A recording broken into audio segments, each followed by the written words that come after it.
Hazen decisively neutralized a corrupt noble, asserting himself as a true soldier of the Empire, one who eliminates threats from within. The Gastro Empire, a vast and ancient power, prepared for a grand ceremony within its celestial palace. There, the Empire announced new general officers. Hazen, placing first, confidently accepted his position. Second place was awarded to Ima Dunir from the Agriculture Ministry. As fourth place was called, Hazen silently observed, focused on his next steps. Ima expressed surprise at Hazen placing third, expecting him to lead the rankings without contest. While she masked her disappointment, she admitted his presence prevented her from reaching first. Hazen calmly dismissed titles and origins, believing status held no meaning in true merit. As she hesitated to speak further, their quiet exchange was interrupted by a superior. Moments later, Hazen was officially assigned to the Northern District Border Guard of Galna. Hazen declared his ambition, clearly his sights set on the power of the nation itself. As they exited the ceremony, Ema voiced annoyance over his blunt criticisms of the Empire's favoritism. Despite her frustration, she quickly obeyed when warned not to speak carelessly. Soon after, Reifa reunited with Ema, joyfully celebrating the occasion of Hazen and Ema's new appointments. Their cheerful reunion faded as they reflected on the capital's stark inequality. Reifa teased Ema while praising her new position in the Agriculture Ministry, lightening the mood. However, Ema grew concerned upon learning Hazen would be deployed to the troubled Northern Front. Remaining unfazed, Hazen welcomed the challenge, and Reifa promised to defend him if needed. Nearby, a sneering noble mocked Hazen's assignment and background, seeing it as a lowly punishment. Their former classmate Domita smugly offered false congratulations, clearly enjoying their perceived misfortune. A nobleman warned Ema to avoid associating with commoners, claiming her status demanded better company. He extended his judgment to Reifa, who cheerfully dismissed the insult and offered to protect Ema instead. Hazen stepped forward, calmly asking Domita to stop making her uncomfortable. Smug remarks followed, mocking Hazen's status and dismissing his worth despite Reifa's presence. Unshaken, Hazen declared bloodline meaningless, asserting only he could permit access to their respect. Domita lashed out with bitterness, hoping Hazen would disappear and amount to nothing more than a merchant. Unbothered, Hazen responded with a calm farewell, followed by Reifa and Ema. They parted ways, promising care, despite choosing different paths as Reifa questioned his habit of provoking others. A month later, Hazen arrived at Garnar's northern district, joining the unit as sub-lieutenant. Colonel Gedru welcomed him, surprised to see a commoner officer after 10 years. A vacancy placed Hazen in the 8th platoon, with further instructions promised later. He received the assignment without hesitation, declining to ask any questions. The colonel offered a smile and a warning, dismissing him with a formal nod. Behind closed doors, others expressed disdain, expecting his death solely for being a commoner. Jealous murmurs followed. Nobody wanted a skilled commoner among them, especially not one confident enough to smile. Training began at Ground 5 with loud shouts urging recruits to move faster. Inside the field, soldiers tackled various exercises, including climbing and pulling weighted sleds. Grumbling spread among the troops, who complained about the absurd tasks and painful effort. Mockery filled the air. Comments targeted both the trainees and the unfit overseer, despite the chaos. One soldier claimed victory in a challenge and demanded his wine reward. Wine and food were used as rewards, leading to unfair competition and frustration among soldiers. A careless remark sparked conflict, ending with a trainee being thrown violently to the ground.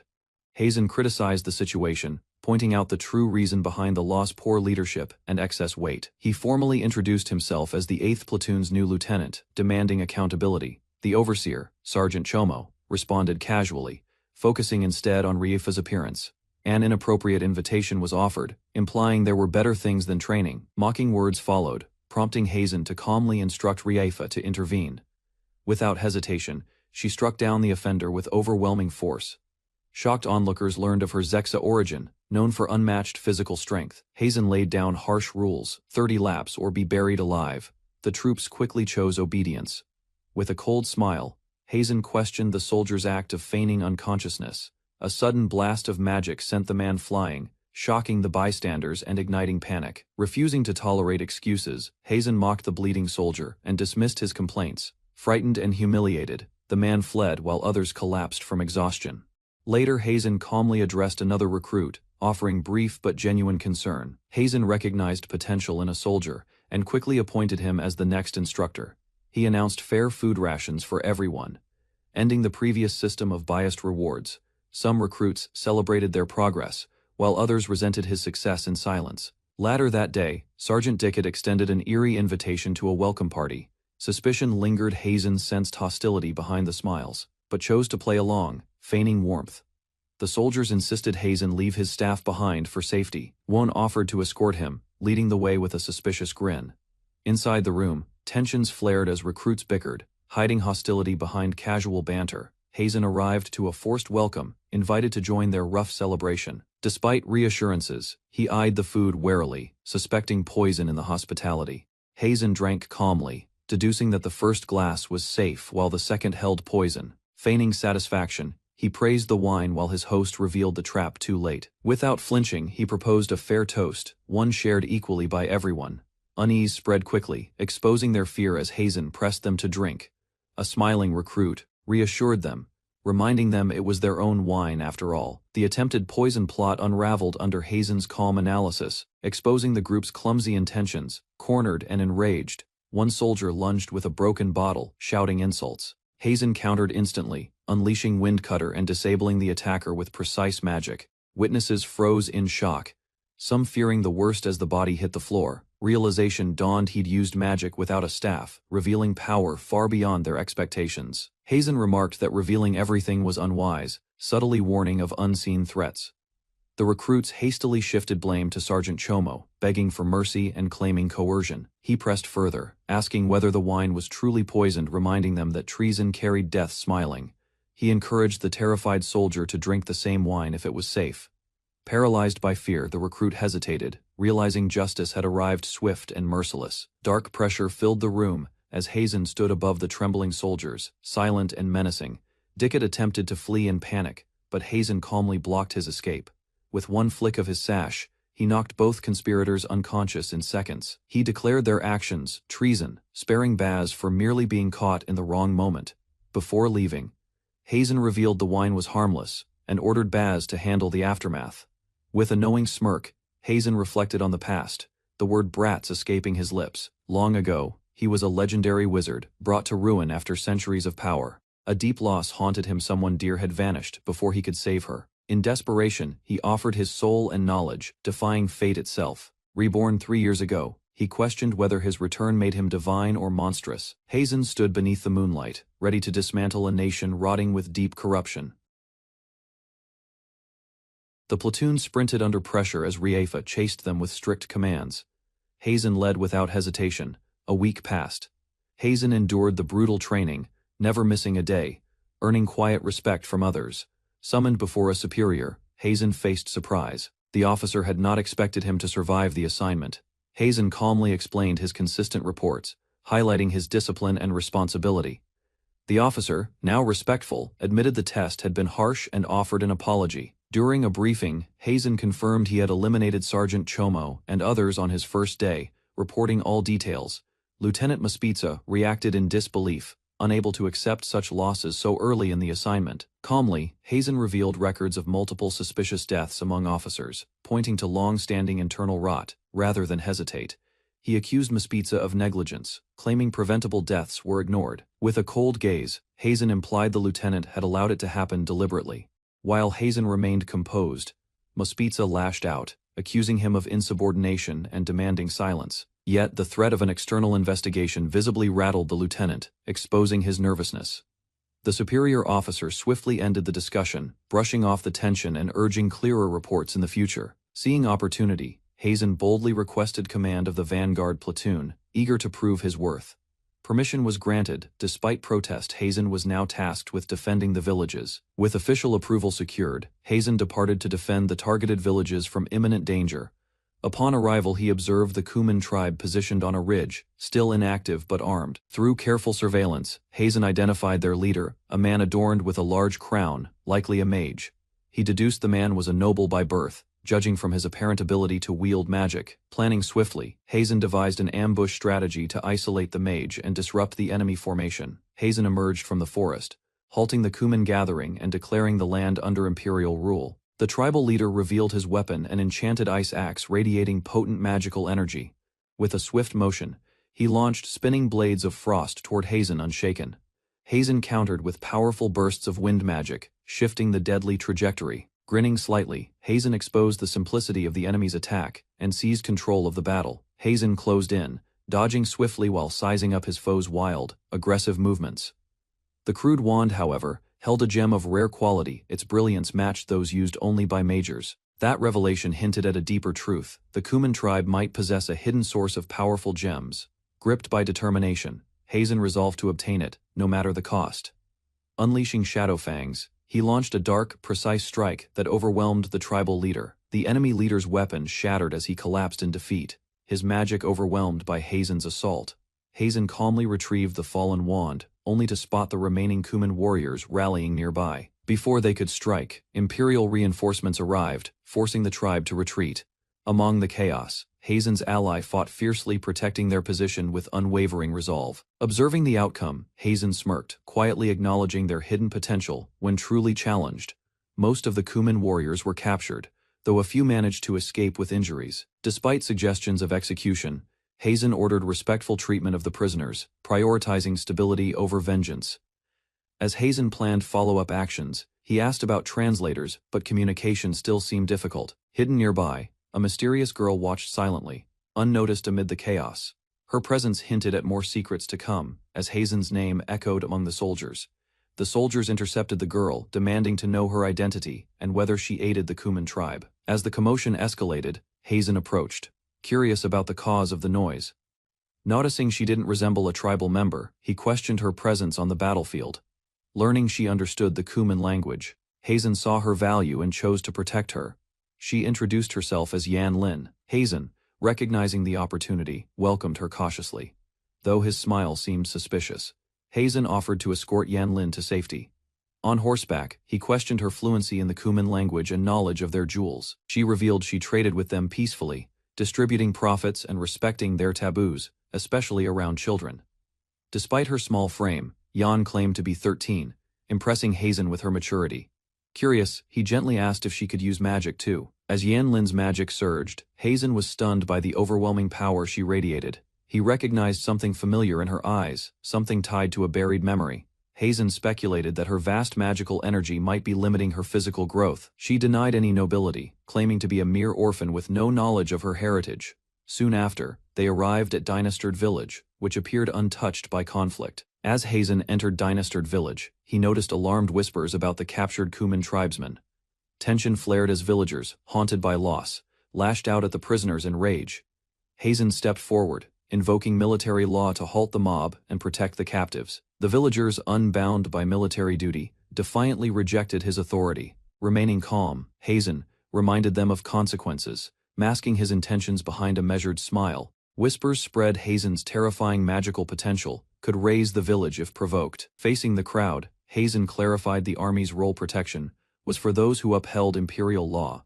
Villagers protested, blaming delayed military aid for their suffering and venting years of resentment. He acknowledged their right to be protected, but reminded them protection required discipline and acceptance of hardship. Seeing them lash out under grief, Hazen scorned their hypocrisy, warning them to reflect before acting. Hazen dismissed the unrest and shifted focus toward Yan, requesting she lead him to the orphanage.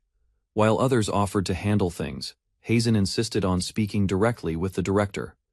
Without hesitation, he declared his decision to adopt Yan himself. His overly cheerful expression drew suspicion, leaving everyone around him visibly unsettled.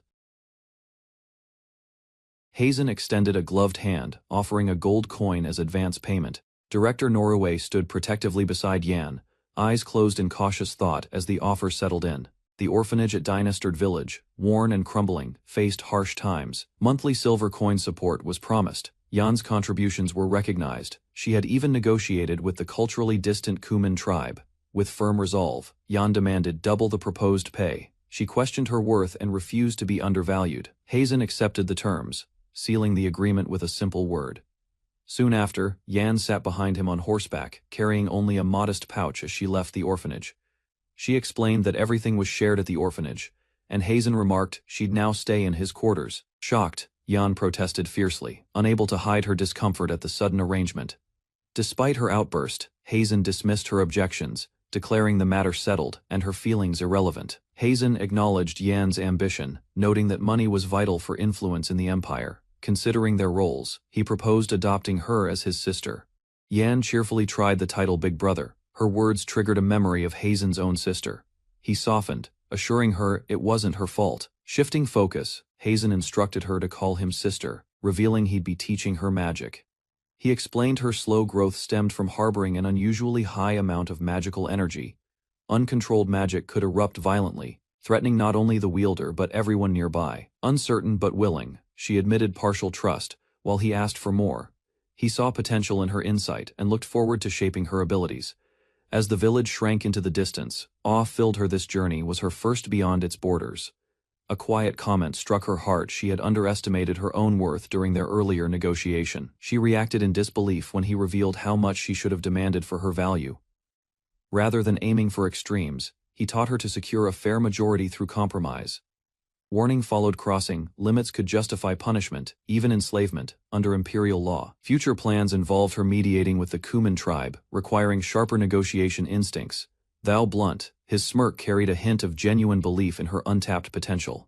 With quiet awe, she listened as her worth was stated to be far beyond their earlier estimate. Uncertain, she asked if those words were meant to inspire her, catching him off guard. Rather than confirm, he scolded her lack of ambition, demanding more effort in return. A woman lifted her kindly, introducing herself as Riefa, Hazen's bodyguard and support. Blushing deeply, Riefa was stunned by the unexpected compliment on her appearance. Flushed with joy, she hugged Riefa tightly, calling her the most beautiful person she'd ever met. Riefa, touched by the compliment, wished aloud for someone so honest in her own life. Curious, the girl asked about Riefa's age, stunned to learn she was already 19. Riding beside them, Hazen warned against spoiling her, reminding them she was only 13. Moments later, she panicked at the fortress gates, crying out to the director for rescue. A formation of armored cavalry finally assembled Lieutenant Mospitza's unit, slow but now ready. Hazen, surprised, questioned their delay, learning it had taken them over half a day to prepare. With little combat experience, the troops often wasted time, while their leader feared injury more than war. A heavily armored knight shouted insults at Hazen, not recognizing him due to his modest appearance. Mocked for retreating, Hazen calmly responded they had already defeated the enemy and secured the village. With a sharp command, Hazen ordered the prisoners secured, drawing surprise from the watching soldiers. The lieutenant burst out in anger, demanding to know why his instructions were ignored. Remaining composed, Hazen asked what brilliant strategy the lieutenant had in mind, subtly challenging him. Cornered, the officer stammered, warning that one magical misstep could have spelled disaster. Confidence unwavering, Hazen assured them his squad would prevail, no matter the odds. Lieutenant Mospitza mocked the troops for taking too long to gear up, dismissing them as only somewhat useful. He burst into laughter, scoffing at the idea of uneducated soldiers being valuable. To him, their farming backgrounds made them expendable, mere tools for war. Hazen calmly challenged the insult, rejecting the idea that worth depended on education or rank. With eerie calm, he proposed a duel, laced with biting sarcasm and cold precision. Flustered by Hazen's challenge, the lieutenant barked orders, refusing to engage further. Before storming off, he announced that Captain Lorenzo would arrive later that evening. As dusk settled, Hazen reminded his men to rest after handling prisoners, brushing off unexpected gratitude. Yan, clinging to Riefa, was gently carried away to her new quarters. Inside the fortress, Hazen was welcomed by Captain Lorenzo, who had been waiting to speak with him. Hazen calmly stated his reason for visiting, sparking instant outrage from Mospitza. Captain Lorenzo's presence changed the mood, as he emphasized that final decisions rested with him. With cold eyes, Mospitza insisted he alone would determine how the situation was handled. Before anything could proceed, Hazen excused himself, claiming he was ordered to leave. Tensions flared as blame bounced between officers, revealing cracks in their chain of command. With permission granted, Hazen calmly asked if he could begin the formal report. He proposed a prisoner exchange with the Kuman tribe to initiate a ceasefire. While Lorenzo showed interest, Mospitza erupted, only to be silenced before interfering further. A map was presented, explaining that the tribe's mountainous territory held little strategic value. Conflict in the region remained deadlocked due to two opposing powers, pressuring the same front. Hazen revealed the plan: forge peace with the Kuman tribe to redirect focus toward the Duchy of Diord. Captain Lorenzo questioned the logistics, noting they didn't even share a language. With quiet confidence, Hazen introduced Yan, a 6-year-old interpreter fluent in the Kuman tongue. Concerns rose about the risk, but Hazen remained unfazed by the weight of failure. Even if negotiations failed, Hazen explained, The girl would survive by tribal law. Children were never harmed.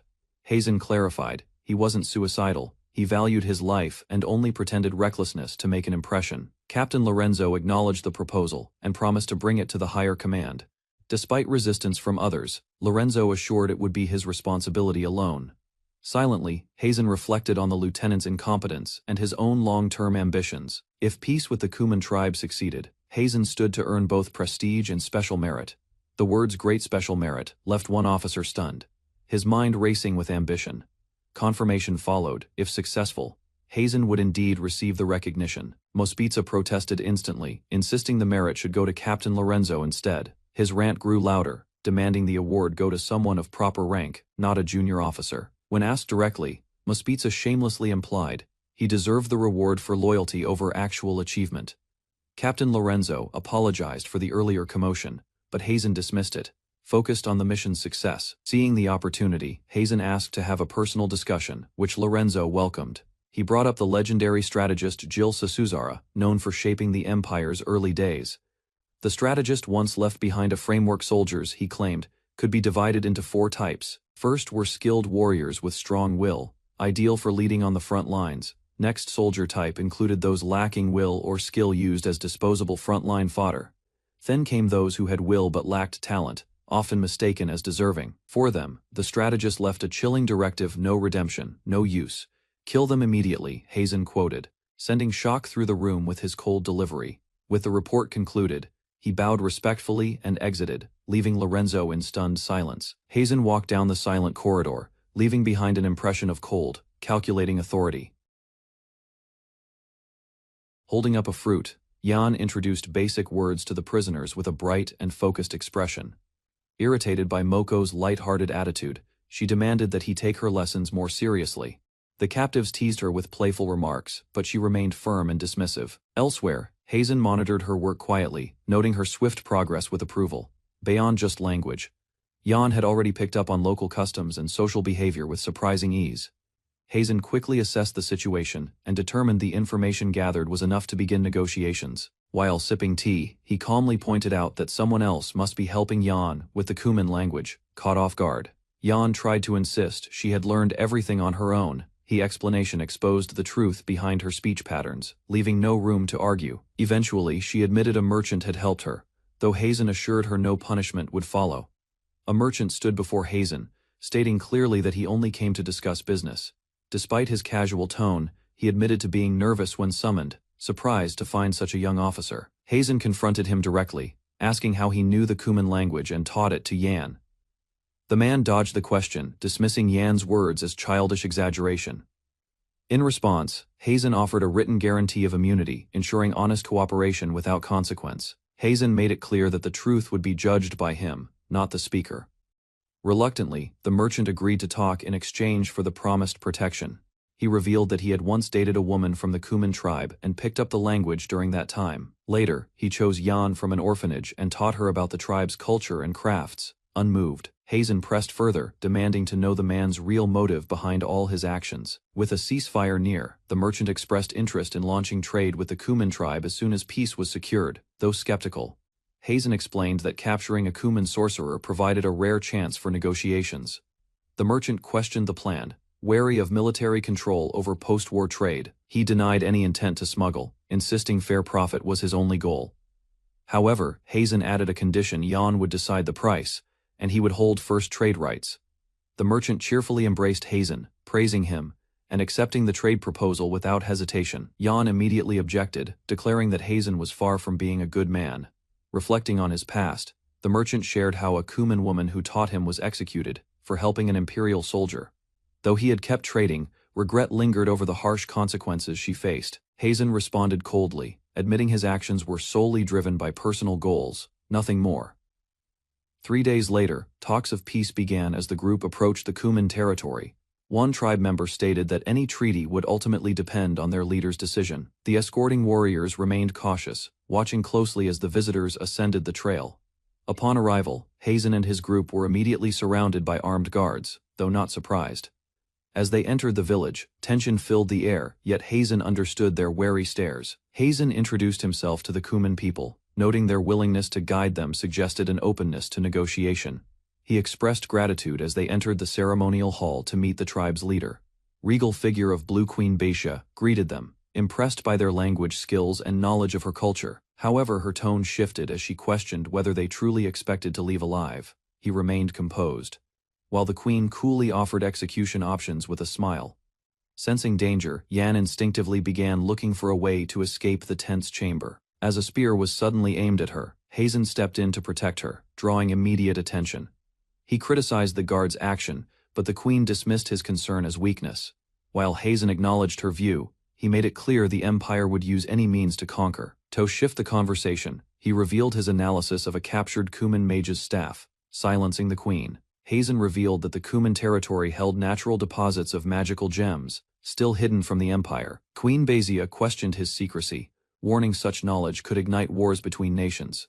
To her shock, Hazen boldly declared his desire to keep the gems for himself.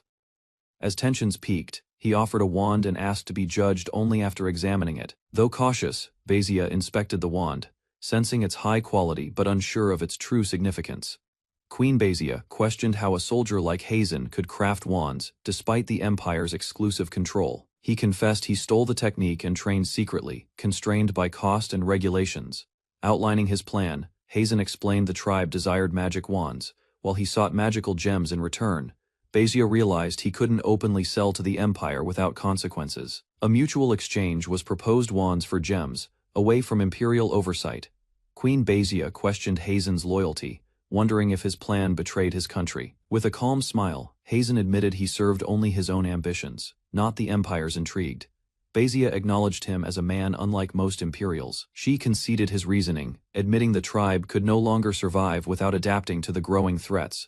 Though Hazen pressed for an answer, she advised patience, hinting her decision would come soon. Queen Beisia declared that only strength earned trust among warriors, then summoned her champion, Oribibes.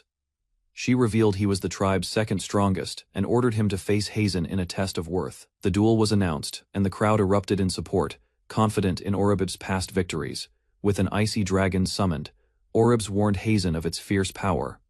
As the beast lunged, he urged Hazen not to disappoint the queen. Hazen was struck back by the dragon's power and acknowledged his current magic wasn't enough. Without hesitation, he activated a complex spell formation, catching his opponent completely off guard. Hazen unveiled an ominous power, knowing that shadow beasts alone weren't enough to win. He stood as a rare anomaly, someone who lived on both continents and mastered two distinct magical arts. While the Western system relied on chants and seals, the Eastern continent used magic wands for swift casting. With knowledge of both systems, Hazen chose the faster path, becoming a formidable force. Though his start was from scratch, his magic overwhelmed even elite warriors. The enemy launched a massive ice attack, confident that inferior wands wouldn't change the outcome. In response, Hazen conjured a dense earth barrier that withstood the crushing force. Shocked by the defense, the opponent questioned how such power resisted a dragon's breath. Instead of retreating, Hazen prepared to counter, dual-wielding magic wands with flawless control. Only legends like Mishiru were known to achieve such a rare magical feat. A blazing streak ripped through the sky as Hazen unleashed the power of Gurren. The ice dragon, once considered invincible, shattered under the force of the strike. With Gurren's single-use focus, the wand amplified his attack beyond normal limits. While the enemy braced for another blow, uncertainty crept into his expression. Despite the display, the opponent declared a resurrection plan fueled by endless mana. Dark restraints suddenly bound the warrior, interrupting the duel and causing confusion. From afar, Hazen calmly controlled the spell, channeling magic through a distant wand. Exploiting a moment of distraction, he closed in and criticized the enemy's Na Fey with. With the battle turning in his favor, Hazen questioned his opponent's resolve. A final verdict was given, and Hazen declared the superiority of wielding multiple wands. Using a self-crafted ring wand named Gento, Hazen concealed his weapons effortlessly, though he dismissed the technique as a minor trick. Others recognized it as an astonishing feat. He offered to share his vast arsenal of magical tools, revealing his methods as proof. Acknowledging Hazen's strength, the opposing leader chose alliance over enmity. Together, they declared a ceasefire, uniting both sides in a historic agreement. Voices fell silent as the leader's command left no room for dissent. Despite the silence, lingering resentment toward the Empire stirred within the crowd. Acknowledging past losses and gains, the chief proposed peace over endless struggle.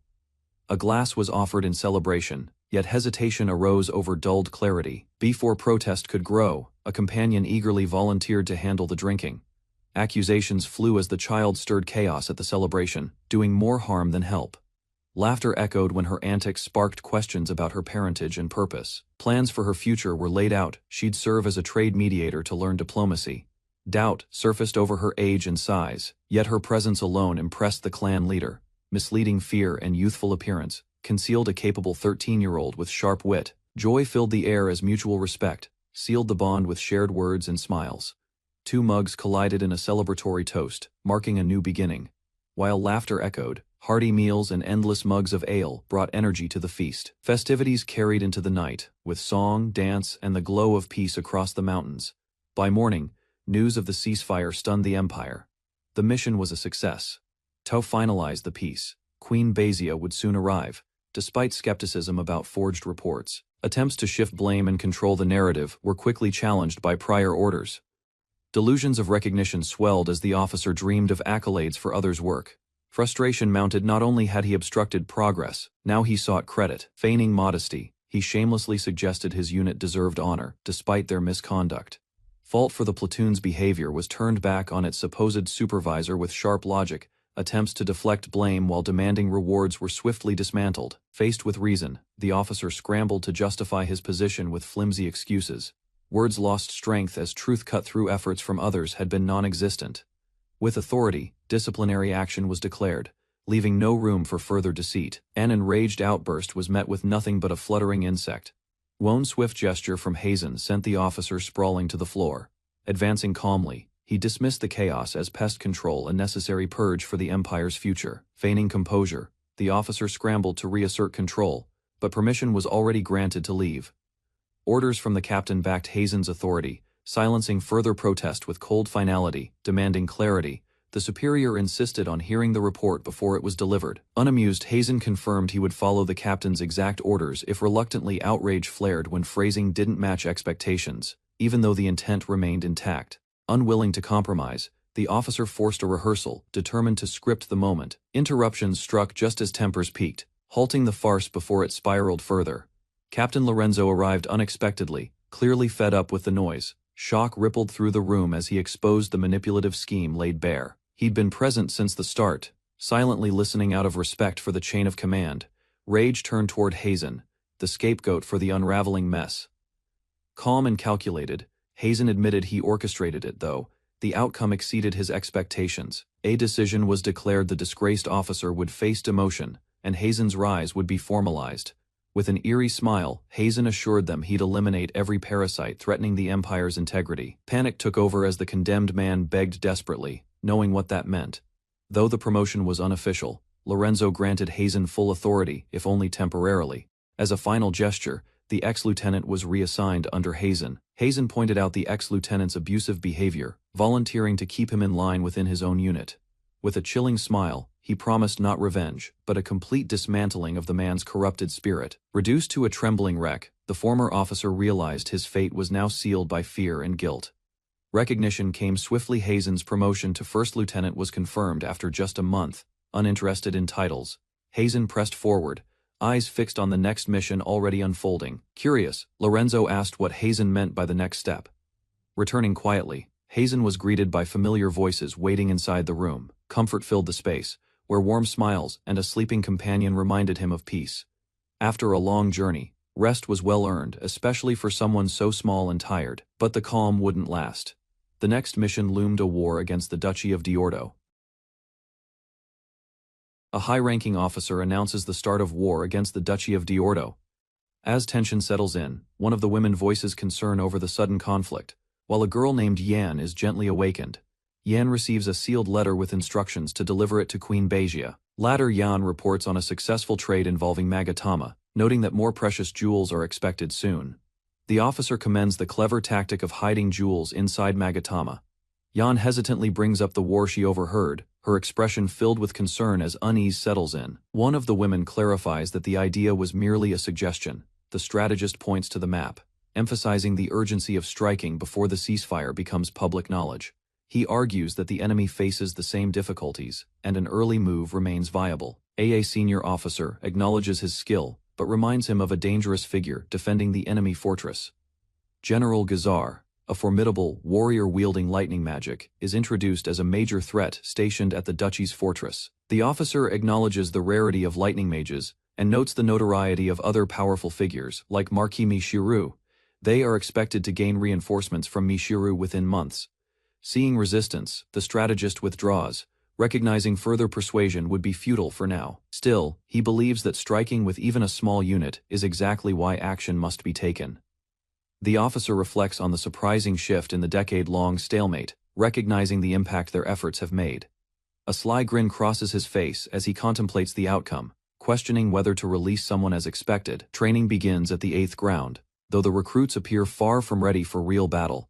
One trainee fails to even mount a horse, much to the strategist's growing frustration. Despite his incompetence, the man's noble birth shields him from dismissal. Frustrated by the man's incompetence, the officer considers eliminating him, deeming his presence a burden on the unit. With a swift strike, he draws blood, shocking everyone with the sudden burst of violence. Despite being of lower birth, he asserts the importance of military rank over nobility in a strict tone. The wounded noble threatens retribution, vowing that his family will demand harsh punishment. Another officer calmly dismantles his threats, exposing his social failures and lack of real status. Trembling noble demands justification for the harsh claims made against him. Meanwhile, the officer calmly explains his reasoning, highlighting his duty to consider the well-being of subordinates unable to return home. Overwhelmed, the noble expresses disbelief that someone like him would be held accountable by a lower-born officer. Despite lacking concrete proof, the officer asserts that the noble's reliance on connections and flattery is obvious, questioning how anyone could take pride in calling him family. Silence falls as the disgraced noble kneels, his humiliation witnessed by others in the shadows. He reacts in disbelief at the suggestion of being reduced to a slave. The officer reminds him of the deaths he caused, pointing out how quickly he plays the victim when powerless. Presenting documented orders from the executed Sergeant Chomo, he exposes the noble's detailed involvement. With a sigh, he questions the noble's ignorance, noting how everyone had simply kept quiet about his crimes. Faced with public shame, the disgraced noble begs for mercy, claiming remorse as onlookers watch silently. Hazen, unfazed, hands over a book to Sergeant Buzz and walks away. Instructing the sergeant to use the diary for discipline, Hazen calmly states he'll return to his room.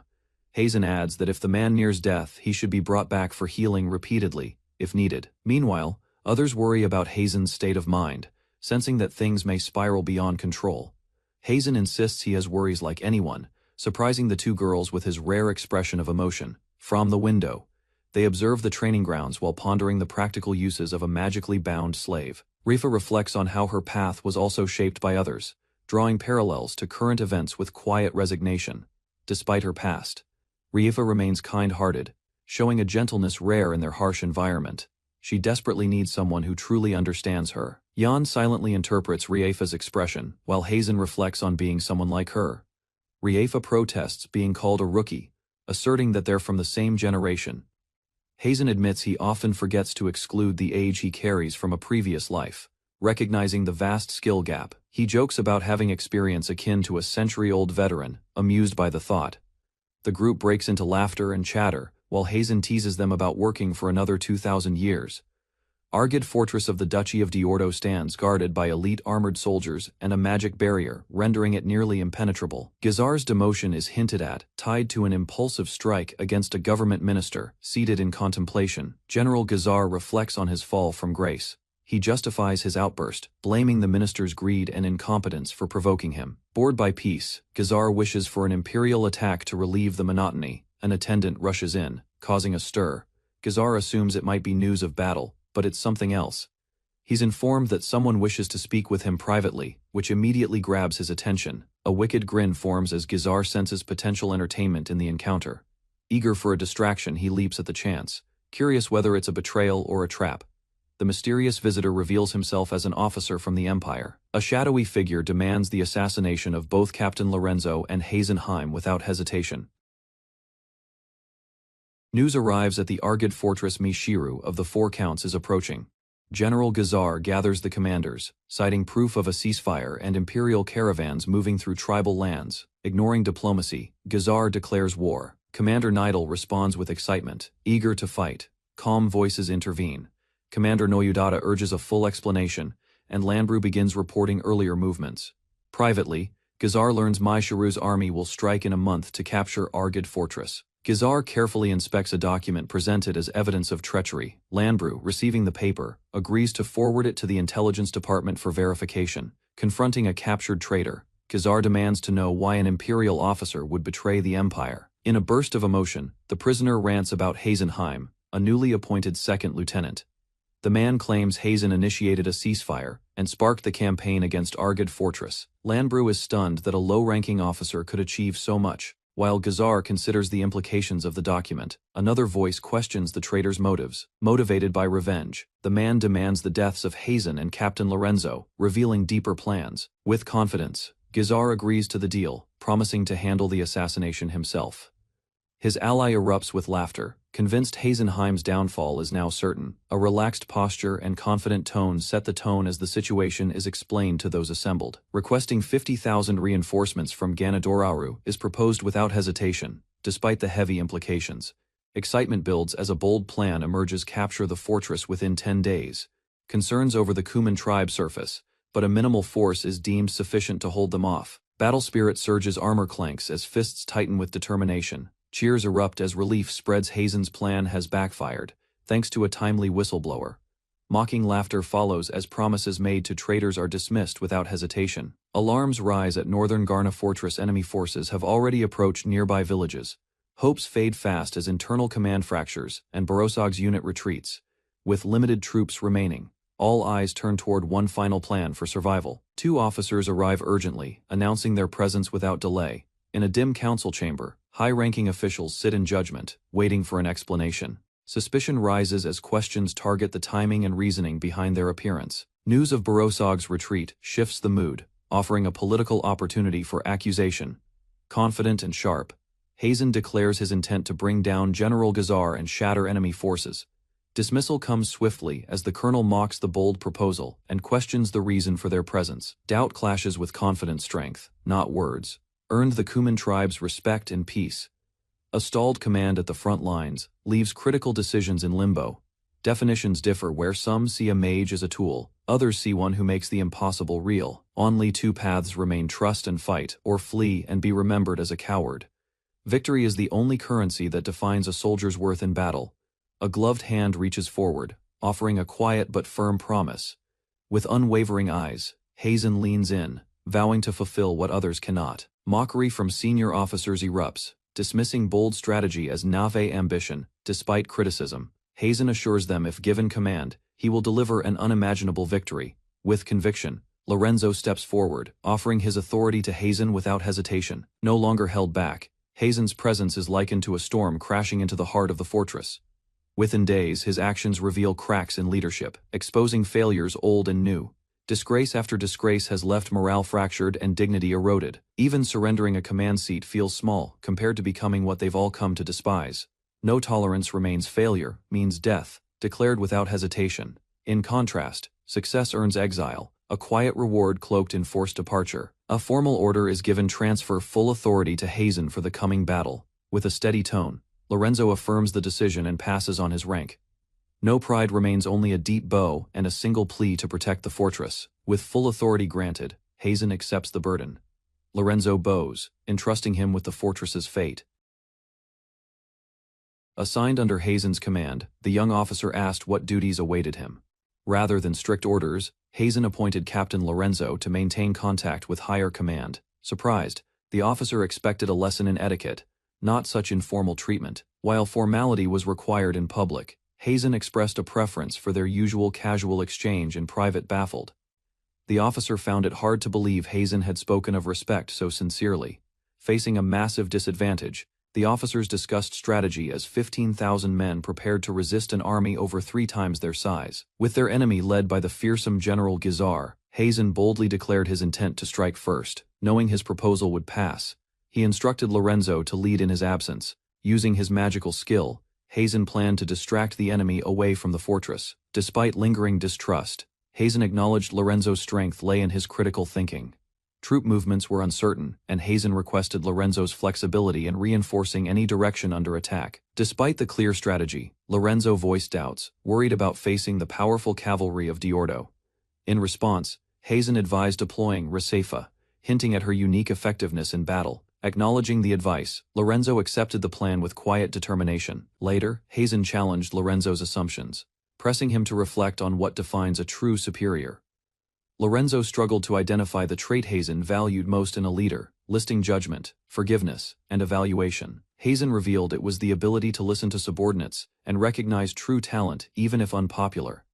With humility, Hazen admitted his own flaws and requested Lorenzo's strength in return. Though caught off guard, Lorenzo acknowledged Hazen's gift for winning people over. Their agreement sealed with a handshake. Lorenzo pledged his support without hesitation. As battle day arrived, the enemy's thunderous march shook the defenders. Fear gripped the soldiers, some collapsing in panic. The fortress brimmed with dread, yet Hazen continued giving orders amid the uncertainty. A cheerful knight approached Hazen with gratitude, his presence breaking through the gloom. When asked about his resolve, the knight confidently affirmed faith in Hazen's leadership. Even against 50,000 foes, the knight declared, they would endure without hesitation. Though Hazen warned of facing the famed General Gazar, the knight remained confident in their lieutenant's strength, accepting the risk of war. The troops stood firm, recalling Hazen's own words on the cost of battle. In a quiet moment, Hazen reflected on the harsh reality of a soldier's life. Suddenly a voice echoed across the fortress walls, capturing everyone's attention. Using a magic staff, the enemy commander began a broadcast, startling the Empire's ranks. The enemy declared the battle would conclude in 3 days, warning deserters would face death. Tension gripped the fortress. Hazen raised his voice, promising a way through the darkness. Lorenzo echoed the vow, urging everyone to endure and hold out until rescue arrived. With trust in their bodies, training, and comrades, the soldiers began to regain their spirit. Commanding the wall, Hazen called for unity as troops roared in defiance. Hazen's rare display of passion stirred surprise among the officers, as he openly admitted his distrust of most leaders. Though it wasn't like him, he confessed, he couldn't bear to lose certain comrades. With a quick handoff, Hazen entrusted the task to Resefa. Brushing off her remarks about his honesty, he rode off, confident that Lorenzo could lead better with morale already rising. Left behind, Resefa sighed, feeling sympathy for the captain now burdened with command. General Gazar stood before his disciplined army, his reputation commanding respect across the continent. With troops fully deployed, the battlefield stretched wide under looming tension. He unveiled his strategy, an aggressive thrust aimed straight through the enemy center, fueling the flames. Gazar rallied his men with a call for revenge, vowing retribution against the Empire. As morale surged, he gave the signal to charge, unaware of the resistance awaiting them ahead. General Gazar was stunned as an unexpected roar echoed from the enemy's side. Despite their small numbers, the Imperial soldiers radiated fierce morale, shaking the confidence of Gazar's men. He began to suspect Hazen's influence, recalling rumors of his leadership. Though advised to adapt, Gazar insisted on an all-out offensive from the start. Wary of the legendary 4 counts, he feared the tide might yet turn against them. The Imperial soldiers braced themselves, knowing a weak attack would only embolden the enemy's hope. Determined to strike hard, Gazar's troops advanced with full force, weapons clashing as they moved. Archers unleashed a volley while cavalry surged forward with cries to crush the defenders entirely. Arrows rained down, forcing the Empire's shield units into tight formation amid rising tension. Watching from above, Hazen acknowledged the battle's toll. Small forces couldn't afford even minor losses. Disguised in enemy clothing, Hazen used the chaos of battle to move undetected across the field. He noted the quality of the Principality's gear while adjusting to the stolen uniform. Nearby, the Archer Corps commander barked orders, steadying his unit's fire under pressure. Hazen slipped into position, watching closely as the enemy praised their stable front line. With a single strike, he took down the enemy commander, plunging their archers into confusion. Assassination of the Archer commander spread panic, and he planned to ignite chaos further with fire back at headquarters. Lorenzo received news that the enemy's Archer assault was losing strength. Seizing the momentum, Lorenzo rallied his troops to maintain pressure until nightfall, praising Hazen's success. On the wall, their forces adjusted swiftly, redirecting troops west to hold the advantage. From afar, Gazar questioned the shift, unsure if they faced a stalemate or something worse. Gazar considered deploying mages, but hesitated, noticing instead a strange warrior beside Lorenzo, who drew his attention. Moments later, a devastating attack ripped through the field, scattering enemy forces in panic. The destruction left Gazar impressed, though even his aide was overwhelmed by the scale of damage. A sudden commotion interrupted him as a rider rushed in with urgent news. Shock followed. His Archer commander had been assassinated, turning the battlefield's tide. The enemy deduced that the fallen commander had been struck down by exploiting his magical vulnerability. Speculation rose: was Hazen truly an assassin mage operating with lethal precision? As the sun dipped below the mountains, Gazar ordered a retreat, signaling the day's end. He knew Hazen couldn't dominate large-scale battles if given time to regroup. With a grin, he summoned cavalry commander Nidel, preparing for an overwhelming strike at dawn. Hazen returned to base after a covert mission that shifted the tide of battle. His actions stunned his fellow officer, who questioned how he achieved such a feat unnoticed. Despite the compliment, Hazen reminded him that nothing came easy in hostile territory. He revealed the enemy general was merely a decoy, and tomorrow's battlefront would shift drastically. With tasks reassigned, Hazen departed, urging his captain to rest. That night, Hazen observed the wounded, quietly relieved the damage was minimal. Hazen entered the infirmary, surveying the wounded. Buzz confirmed more injured remained elsewhere. Without hesitation, Hazen ordered all of them to be gathered immediately for treatment. Determined to restore strength to the unit, he vowed to heal every soldier using his magic. Despite concerns about his stamina, Hazen assured them he'd manage by conserving energy. He reminded Buzz of leadership's burden, doing more than those who serve beneath. Hazen reflected on his role, acknowledging that some officers saw command as mere privilege without responsibility. He criticized incompetence masked by rank, warning that such arrogance would eventually expose itself. With calm resolve, he reminded Buzz that his presence wasn't permanent, offering his words as guidance. Returning to the topic, Hazen stated he was simply fulfilling his duty as a leader. Moved by his sincerity, Buzz expressed admiration, catching Hazen slightly off guard. Hazen calmly dismissed the praise, insisting admiration wasn't necessary. He emphasized that fulfilling one's role was enough, believing a disciplined unit would naturally become stronger. Buzz, however, stood firm, declaring his respect for Hazen's rare sense of duty and integrity. The next morning, Buzz cheerfully resolved to act on his own terms, amusing Hazen with his enthusiasm. From the tower, Hazen observed the battlefield, entrusting the west to Captain Riefa's command. With unwavering focus, Hazen reminded himself of his mission. His target was the enemy's central cavalry, a key force pushing into their lines. The opposing charge hit hard, overwhelming the front line and shaking the morale of nearby troops. Realizing the enemy's strength, Hazen acknowledged their advantage and prepared his next move. He unleashed Ground's Fury, a gravity-based spell aimed at collapsing the enemy formation. Enemy soldiers spotted Hazen atop the wall and panicked, ordering archers to fire. To their disbelief, volleys of arrows failed to land, neutralized before reaching their mark. One commander, realizing the difference in strength, urged his cavalry to retreat. Recognizing Hazen, the enemy confirmed his identity, surprised by his presence. Before the duel began, the knight requested to verify Hazen's rumored skill with multiple staves. When asked about a fallen commander, Hazen confirmed he had eliminated the archer leader to weaken enemy tactics. His opponent trembled with emotion, revealing the slain commander was his closest friend. Fueled by grief and rage, the knight vowed vengeance, adding personal hatred to the battlefield. Raising his enchanted weapon, he prepared for a serious confrontation. Suddenly, dozens of blades surged toward Hazen, signaling the duel's brutal beginning. Hazen quickly recognized the vast telekinetic weapon array as the work of Needle's cavalry, enhanced by support from the rear infantry. He narrowly dodged a swarm of magically controlled blades, each strike coming with deadly precision. The enemy was shocked to see Hazen maneuver freely in the air. Explained his technique, a clever combination of levitation and wind-based tools enabling pseudo-flight. Unfazed, the cavalry commander declared the relentless weapons would chase Hazen without end. Hazen activated Wind Roar, unleashing a powerful gust that scattered the incoming blades. As the weapons struck the ground, it became clear they lacked the weight to be truly effective. In response, the enemy conjured a massive boulder, hurling it toward Hazen with devastating force. Realizing its overwhelming mass, Hazen knew his wind magic couldn't deflect it. He swiftly maneuvered, narrowly avoiding destruction as the ground split behind him.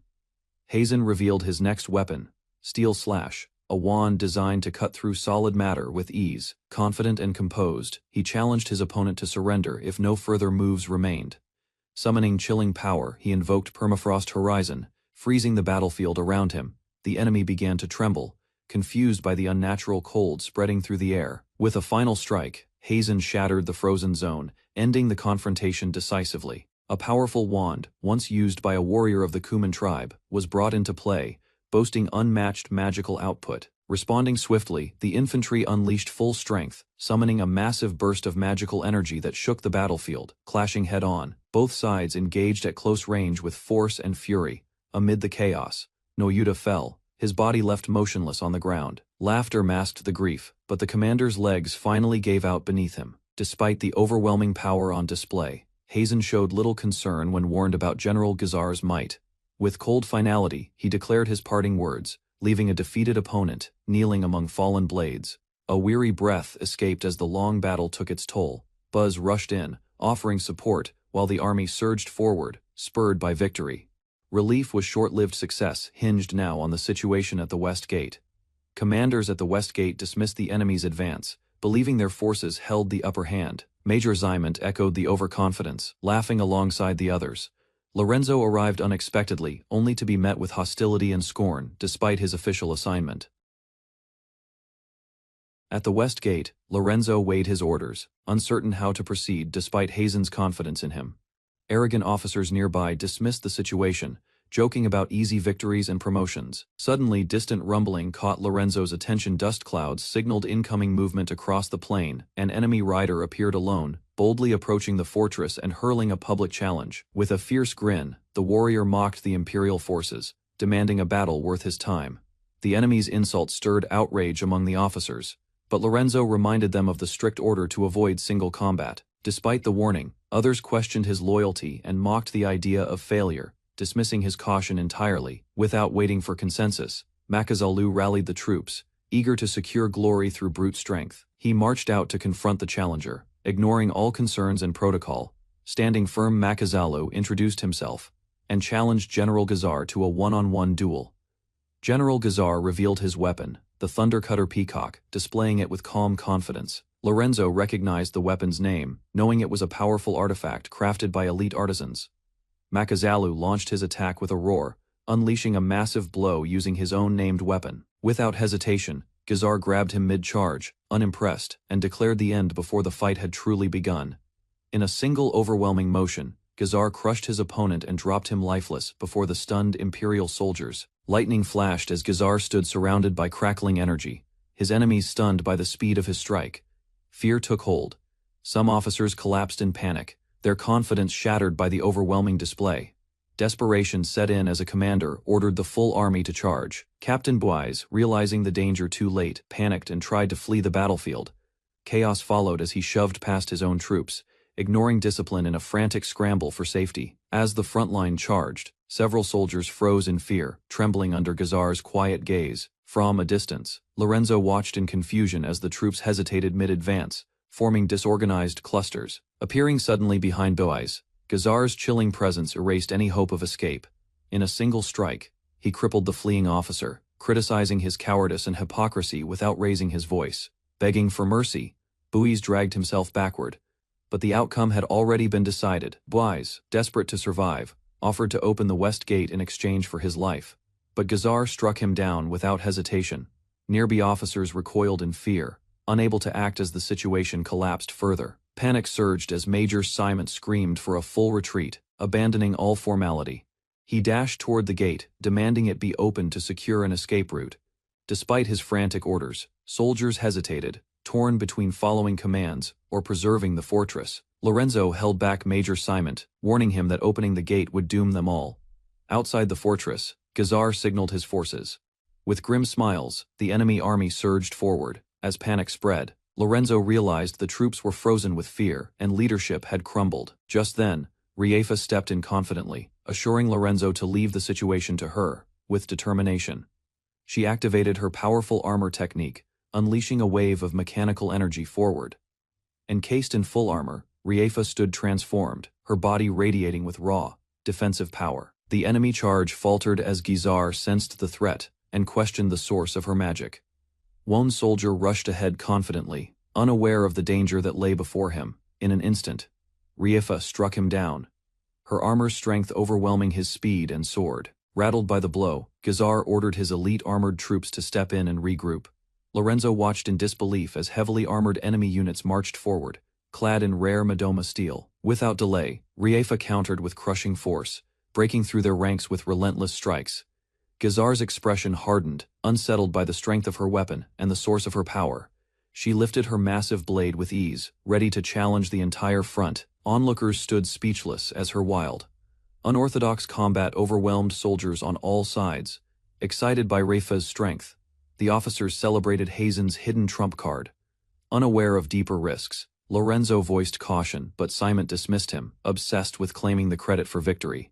Seeing the reckless behavior, Lorenzo wondered if Hazen had anticipated their downfall all along. Realizing more lives could be lost, Reifa rushed forward to prevent further collapse. Gazar intercepted with fierce speed, initiating a sudden clash to halt her advance. Reifa endured Gazar's fierce assault, her armor showing signs of stress but refusing to break. Their clash intensified. Gazar, now intrigued by her resilience, prepared to unleash even greater force. On the battlefield before the Western Gate, two noble officers mockingly taunt the armored enemy, dismissing him as weak and insignificant. Suddenly, a warrior charges forward with great speed and power, acknowledging the strain it takes but determined to act. As energy erupts around him, the warrior unleashes a powerful technique, Dancing Peacock, flooding the area with a radiant and overwhelming force. Breathing heavily, he approaches the stunned opponent and restrains him with a final burst of energy, halting his movement. With exhaustion setting in, he raises his hand in victory, declaring the Western Gate secured as the armored figure collapses. A deafening roar erupted as the armored warrior unleashed a massive shockwave, shaking the ground and forcing nearby soldiers to brace themselves. Amused by the chaos, a grinning officer pointed ahead, proudly boasting about the Empire's firepower while ordering the total annihilation of the enemy forces.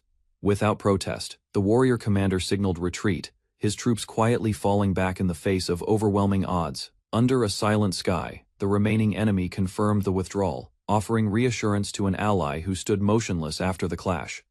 Just as calm returned, a sudden impact shattered the moment, prompting Hazen's subordinate to leap forward and shield him from a surprise attack. A wounded Reifa activated her final technique, Liberation, causing a surge of power to ripple through the battlefield as her body trembled from the strain. Moments later, her strength gave out, and she collapsed into Hazen's arms, her form limp and scorched from the effort. Conscious, Reifa looked up at Hazen, whispering his name as her vision blurred and her breath weakened. With a gentle expression, Hazen reassured her of her valor, acknowledging her sacrifice as the key to protecting the fortress. A faint smile crossed her face. Through labored breaths, Reifa celebrated her survival and the mission's success. Seeing Reifa's condition worsen, Hazen quickly called for a stretcher while others hesitated, fearful of approaching the injured warrior. One officer stepped forward, offering to carry her, but Hazen's voice cut in sharply, questioning their lack of urgency and gratitude. Fixing them with a cold glare, Hazen demanded action, leaving no room for further delay or excuses. At last, the soldiers moved to lift Reifa carefully, as Hazen turned to face a group reporting on the Western Gate's dire state. The other officer apologized, noting the fear Reifa's devastating power had instilled in their own troops. One who halted General Gazar and repelled the duchy's forces was none other than Reifa, her power undeniable and decisive. Hazen clenched his fist, unable to comprehend the soldier's fear. To him, even a dog remembered kindness. Humans had no excuse. Turning to the troops, he reminded them of their own families, their reasons to fight, and questioned how they'd feel being labeled monsters themselves. Without waiting for replies, Hazen walked away, urging them to reflect on their words and judgment. Later, faced with a mocking superior, Hazen coldly rebuked the insult toward Reifa, defending her legacy without hesitation, boasting credit for the victory. The officer downplayed Reifa's role, instead praising the battalions and preparing to report this version to Colonel Guidal. Hazen, unimpressed, challenged the claim. He warned that Reifa would not be deployed if her contribution wasn't acknowledged, leaving defense to their units. While the officer panicked at the implications, Hazen calmly permitted him to proceed however he wished, knowing the weight of accountability would follow. The accusation struck deep, and Hazen's pointed remarks left the officer flustered, exposed in his hypocrisy. Cornered, the man trembled in fear, forced to accept that without Reifa, their chances of survival were bleak. In desperation, the officer finally admitted fault and pleaded to use Reifa in the next battle, stumbling over her name. Hazen wasn't moved. With a calm yet cold gaze, he pointed out the officer's arrogance, noting how high his head still remained. Demanding sincerity, Hazen watched as the man threw himself to the floor, begging with trembling voice for Reifa's support once more. Just as the plea seemed accepted, Hazen lifted his boot, offering no relief in his expression. He struck him down, delivering his answer with force, a decisive, unflinching number still groveling. The officer was stunned as Hazen demanded an even greater price to bring the Emperor himself to bow if they wanted Reifa. The atmosphere turned crushing. Hazen stood above him, a symbol of unforgiving dominance, drowning the room in contempt and humiliation. With each stomp, he reminded the officer of his place, calling him nothing more than a squealing pig in uniform. Then came the ultimatum: accept Hazen's insubordination, and live or enforce rank, and be left to die by Gazar's hand. Cornered, the officer surrendered, begging Hazen to protect the fortress at any cost. Hazen laughed. Victory already his. With a twisted grin, Hazen forced the officer to admit the truth: he depended on an insubordinate's power to protect himself. Unrelenting, Hazen drove the point deeper with each stomp, demanding he confess his selfishness masked as patriotism. The scene was interrupted by a punch. Another officer, unable to watch further, struck Hazen and called out his cruelty. Tension shattered as the officer dragged the trembling superior away, shouting threats and vowing to report Hazen for misconduct. Outside the infirmary, Hazen touched his bruised face and apologized. Calm again, he acknowledged that the blow helped clear his mind. Beside Riefa's glowing, unconscious form, Hazen reassured a worried girl. Her injuries were grave, but her life was not in danger. Memories stirred within him. Long ago, someone had made the same sacrifice to protect what they loved, and he, blinded by fear, had called that person a monster. The man had crossed lines, lost his humanity, yet acted purely out of devotion. Still, Hazen branded him with judgment. Unable to match the man's power, Hazen chose to stop him, mistaking strength for madness. Even now, he couldn't forgive himself for condemning one who only sought to save others, haunted by the past. The officer confessed that Riefa reminded him of someone he once misunderstood, someone he had also called a monster. Despite barely knowing the fortress or its people, Riefa had risked her life for them. Seeing her dismissed brought a deep ache. Ashamed of his harsh words, Hazen asked that his earlier statements be forgotten, turning away with a quiet voice. But his companion smiled, reassuring him with a gentle pat. Everyone carries their humanity, even beneath steel and pride. Hazen then addressed the battalions directly, urging them to recognize Riefa's sacrifice and the disgraceful way they had treated her.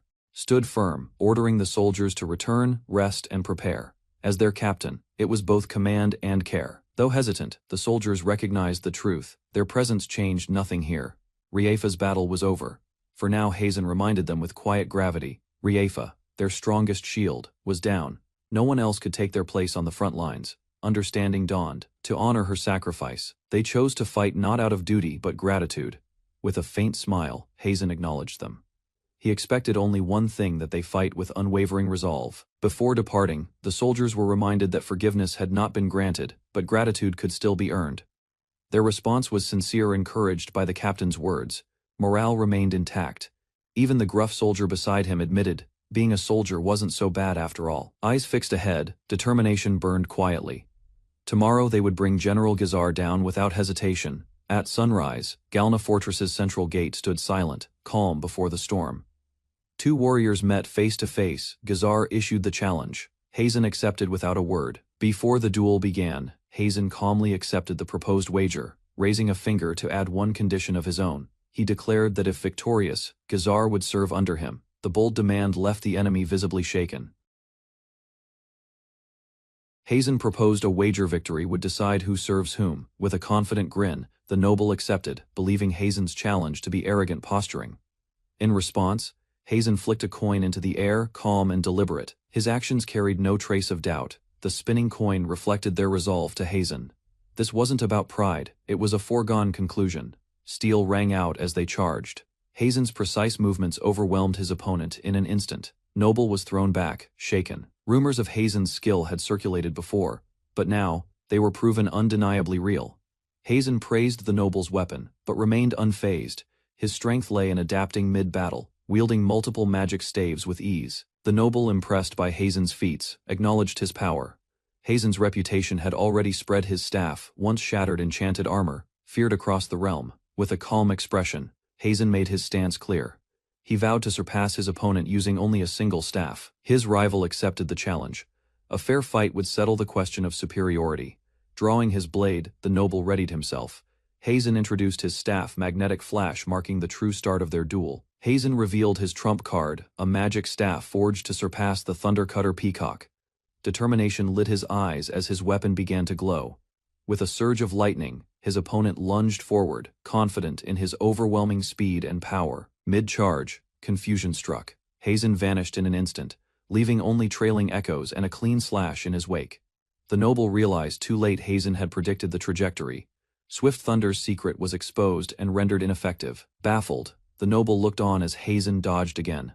The advantage he once relied on was crumbling fast.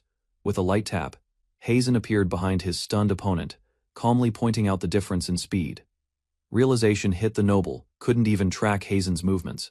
By the time he reacted, the moment had already passed. He reflected inward.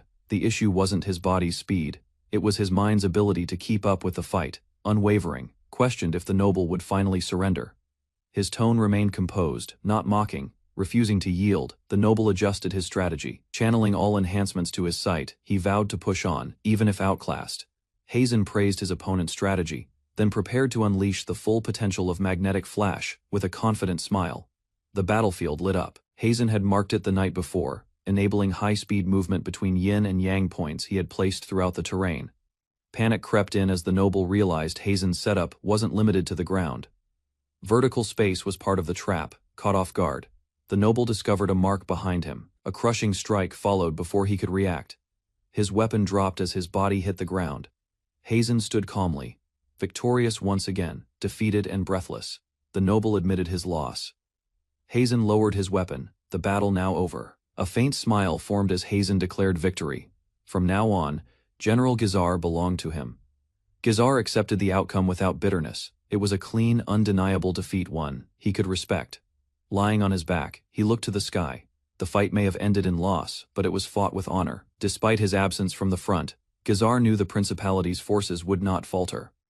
The next battle was already looming. Hazen, seated calmly outside the gate, declared with certainty that the enemy's advance would come to a halt. Shock rippled through the fortress as soldiers struggled to believe General Gazar had been defeated. For them, it seemed unthinkable. Orders rang out amid the confusion. Even with Gazar's fall, the Principality's troops were commanded to march forward without delay. Suddenly, panic erupted. The outer fortress had fallen. Messengers screamed for retreat as the ground cracked beneath them. Emerging from the chaos, the Kuman tribe made their entrance. Their leader scoffed at the lack of resistance. For her, it was dull. Soldiers spotted the Kuman invaders and sounded the alarm. Without hesitation, their leader responded with magic, shattering defenses with ease. Confusion spread among the ranks. A ceasefire had been in place. Why had the Kuman betrayed them now? The Kuman leader clarified coldly, there was no betrayal, only opportunity. The fault lay in the fortress being left defenseless. She addressed the Diordo army directly, surrender peacefully, and the frozen survivors would be spared. A chilling ultimatum followed. From the ramparts, Hazen observed the retreat. Though the Principality had withdrawn, he already planned the next move, Gazar's controlled capture. Gazar examined the contract, puzzled. He expected a military enlistment, but it was a magical master-servant pact instead.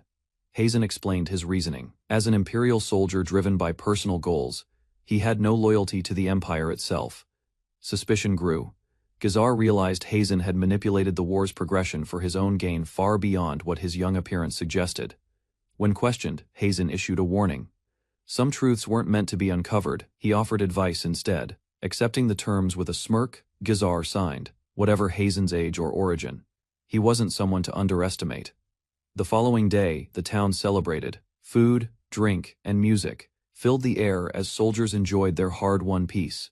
Inside the imperial chambers, the mood was colder. Hazen's order to summon the emperor sparked unease among high-ranking officers. Colonel Jidal burst into laughter at the audacity. His subordinate, nervous, reminded him of the seriousness of the situation. Jidal's grin sharpened. No deed could excuse Hazen's defiance. His challenge to the emperor's authority was punishable by death. With scheming smiles, the officers plotted Hazen's downfall. The timing was perfect. Those who fell from grace were easily erased. Behind closed doors, officers mocked Hazen. One joked that only begging and tears might save him, but laughed off even that. Their insults escalated to cruel fantasies. Unaware, Hazen overheard every word. He remained stoic, unmoved by their mockery.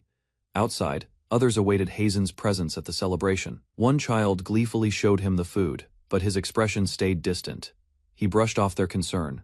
Though surrounded by cheer, his thoughts were elsewhere, calculating. Cautious, in the shadows, betrayal brewed. A traitor released Gazar in secret, plotting to frame Hazen for the escape. Just as the traitor believed his plan was complete, guards arrived. He froze in panic under the lantern's light. The open cell and missing key told the story. Captain Lorenzo accused him of aiding Gazar's escape. forcing a clumsy denial. Hazen calmly suggested the traitor might be a spy. Lorenzo agreed and tasked Hazen with the arrest and recovery of Gazar. As Hazen walked away, the traitor chuckled in defeat, unaware Hazen had manipulated every move. With a rare smile, Hazen whispered, "Thanks." The scapegoat acted on cue just as he had planned all along. The traitor stood in disbelief, stammering as he tried to justify himself. His face paled under Hazen's gaze. Hazen calmly stepped forward, exposing the man's every secret. Gazar, watching silently, confirmed the betrayal. With the setup complete, Hazen gave Gazar his route of escape. Gazar nodded, understanding the silent alliance between them. Mockingly, Hazen reminded the traitor of his noble status. He'd survive execution but not disgrace. The cell door closed behind him. With a chilling smile, Hazen delivered the final blow. The man trembled, condemned to live as a bottom-tier slave. Soldiers buried the dead as screams echoed. Inside the fortress, daily life resumed with quiet normalcy. A commander reflected on their victory. The enemy was crushed, and opposition forces were gone. Suddenly, Hazen was summoned. Despite his achievements, he was placed under house arrest for defying imperial authority. Hazenheim was suddenly charged with lèse majesté by a superior officer and placed under house arrest. Without resistance, Hazen accepted the order. His face showed no emotion, masking whatever thoughts brewed within him.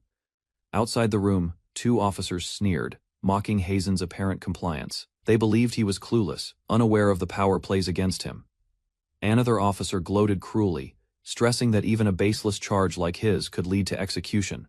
As the officer tried to provoke him further, Hazen remained unmoved. Calmly, he watched his tormentor degrade himself, unaffected and eerily composed in the face of insult. The smug officers circled Hazen with mock politeness, hinting they might grant favors if he begged. Their exaggerated gestures made their mockery clear. Calmly, Hazen turned and voiced a simple request. His tone was quiet, unfazed by their arrogance or theatrics. With composure, he pointed out the officer's foul breath, asking him to step back. His blunt honesty caught everyone off guard. Outraged by the lack of submission, one officer exploded in protest, but the higher-ranking colonel waved him off with a sigh, unimpressed. Without delay, Hazen exited the room, offering a respectful nod. Despite their efforts, his dignity remained untouched. Once Hazen left the room, the officers gleefully imagined his downfall, already savoring the image of his execution. In contrast, a more level-headed officer reflected on another matter, weighing recent achievements against strict protocol before dismissing a demotion. Around a strategy table, urgency mounted. The colonel pressed for updates, eager to seize the fortress before their momentum waned. Unexpectedly, the blonde officer announced the fortress had already fallen to the mysterious Kuman tribe. Their swift action had rendered the plan obsolete. The colonel erupted in disbelief, insulted by the Kuman's intervention. But the younger man corrected him. The Kuman's attack had saved them. Colonel demanded to reclaim the fortress immediately, but the younger officer warned that breaking the ceasefire with the Kuman tribe would damage imperial credibility. Frustrated and cornered, one officer erupted in anger, blaming Hazen for yet another strategic disruption. To regain control, the colonel pointed to nearby imperial-held land originally taken from the Kuman. It was of little strategic worth due to its terrain. Considering their options, they proposed a land exchange. Trading the worthless land for the vital fortress would benefit the empire. With forced modesty, the colonel accepted praise as others applauded the idea, claiming the plan as his own success. Despite the objections, the colonel ordered immediate negotiations with the Kuman tribe, but explicitly excluded Hazen, unaware of the complications this caused. Another officer lost his temper, furious at the suggestion they relied too heavily on Hazen, lashing out physically in frustration. Their fury escalated into scorn, berating hesitation and mocking the difficulty of diplomatic work. One of them arrogantly volunteered, promising swift results within days, masking desperation behind a boastful grin and hollow confidence. The colonel agreed to the plan, and rewarded the man's ambition at the same time. He punished Captain Lorenzo with house arrest for questioning him. Lorenzo walked the quiet halls under watch, surprised to find Hazen waiting calmly outside. He quickly slipped into Hazen's room, revealing that he too had been placed under house arrest. The two shared updates behind closed doors. Hazen thanked Lorenzo for subtly passing along the land exchange idea without using his name, knowing it was the only way the others would accept it. To Hazen, it didn't matter who received the credit as long as the outcome served the empire. With a faint smile, Hazen hinted that those acting without him were bound to fail. He simply waited for it to unfold. Hazen withheld a key detail, telling Lorenzo he couldn't reveal it not because of mistrust, but because Lorenzo was too principled to accept it. Their philosophies clashed. Hazen admitted their solutions differed, even if their goals were aligned for the Empire's benefit. Lorenzo reluctantly accepted Hazen's logic, warning him not to cause trouble during suspension. Hazen simply offered to do his best. The next day, a cheerful officer welcomed a new group, feigning warmth, despite the pressure of an urgent assignment. Officer tasked them with negotiating directly with the Kuman tribe. The surprised men were clearly unprepared for what awaited them. An officer cautiously pointed out that only Hazen's unit had the means to speak with the Kuman tribe, but his comment was met with fury. The superior exploded, branding Hazen a criminal unworthy of trust, refusing to even hear his name spoken in the room. Faced with a dilemma, another officer recalled Warrant Officer Buzz as the only other interpreter besides Hazen, though less experienced. Buzz had been sent on a distant mission, and though the connection to Hazen raised concerns, his use was reluctantly approved.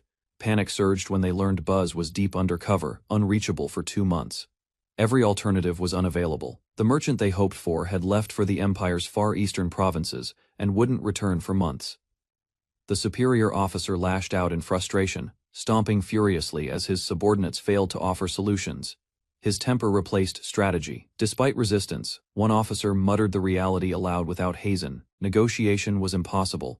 Pressed for alternatives, the enraged superior deflected responsibility, insisting his rank meant giving orders, not answers. Cornered by reason, he was urged to lift Hazen's suspension. Pride had blinded him, but the mission's success left no room for ego. Faced with failure, the officers stood their ground. They admitted Hazen's unmatched ability, regretting how many lives were lost under misguided leadership. Without another word, they left the room. The once boastful major stood alone, hand trembling as the door shut behind them. Panic overtook him. Realizing the situation was collapsing beyond recovery, he shouted in despair, overwhelmed by the consequences awaiting him. Spiraling deeper, he saw the future unravel. His promotion lost, his credibility shattered, his declaration a public failure. Desperate, he ran through the halls, banging on Hazen's door pleading for help. Arrogance had vanished, replaced by frantic hope. While grumbling about being a major, Simon cursed his subordinates and stormed toward Hazen's room. Angry, he had to grovel. To his shock, a young girl answered. Confused and judgmental thoughts crossed his mind until he remembered his objective. Inside, Hazen remained composed, reading calmly, as Simon burst in and demanded cooperation, citing military rank. Unfazed, Hazen rejected the order. The promise of lifting his suspension meant little. Death awaited him either way. Dropping the paper, he reminded the major that someone of his rank had no power to offer real favors, only empty authority. Desperation drove the major to his knees. He begged Hazen for the Empire's sake, apologizing for his earlier disrespect. Hazen calmly approached and asked him to lift his head. The gesture was polite, but tension filled the air. Without warning, Hazen delivered a hard kick to the major's face, sending him crashing down with a brutal reminder of reality. Anger seethed in Hazen's voice. The Empire didn't need apologies, it needed accountability.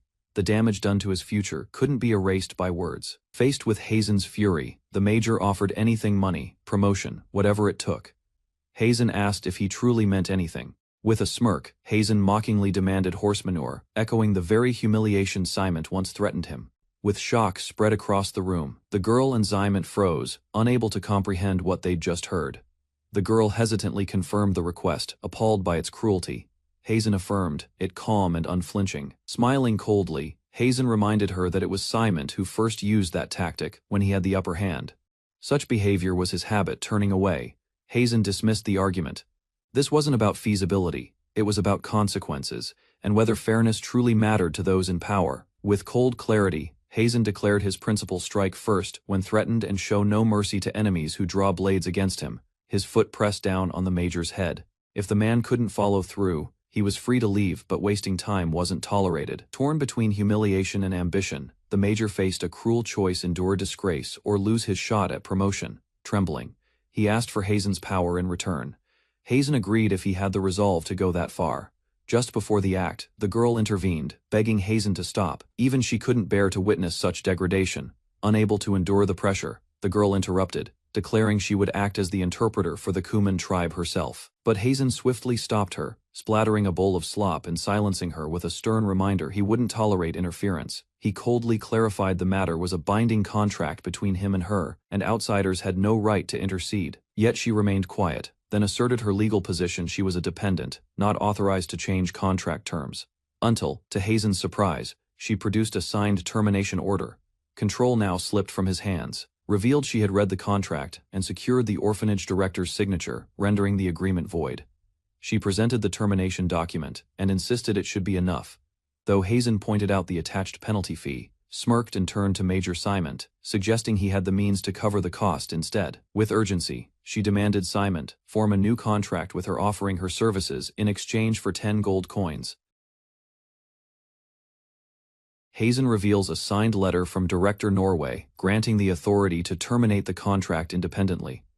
Before anyone else could respond, the girl steps up with determination and offers to pay the penalty herself, her body visibly shaking under pressure. Clarifying the process, Hazen explains that proper documentation and asset verification will be needed. The girl confidently promises to handle everything within a single day, surprising both men with her unexpected initiative and drive.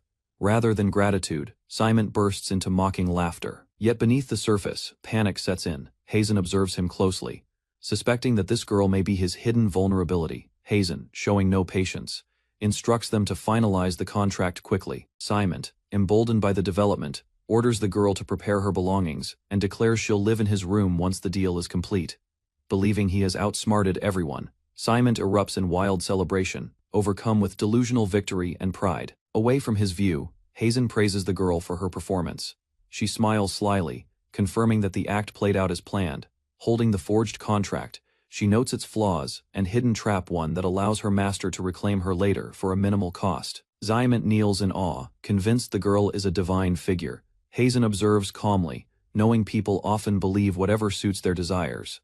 Rifa, the master's bodyguard, is assigned to accompany the girl. Her presence serves both as protection and an opportunity to expose the Empire's corruption.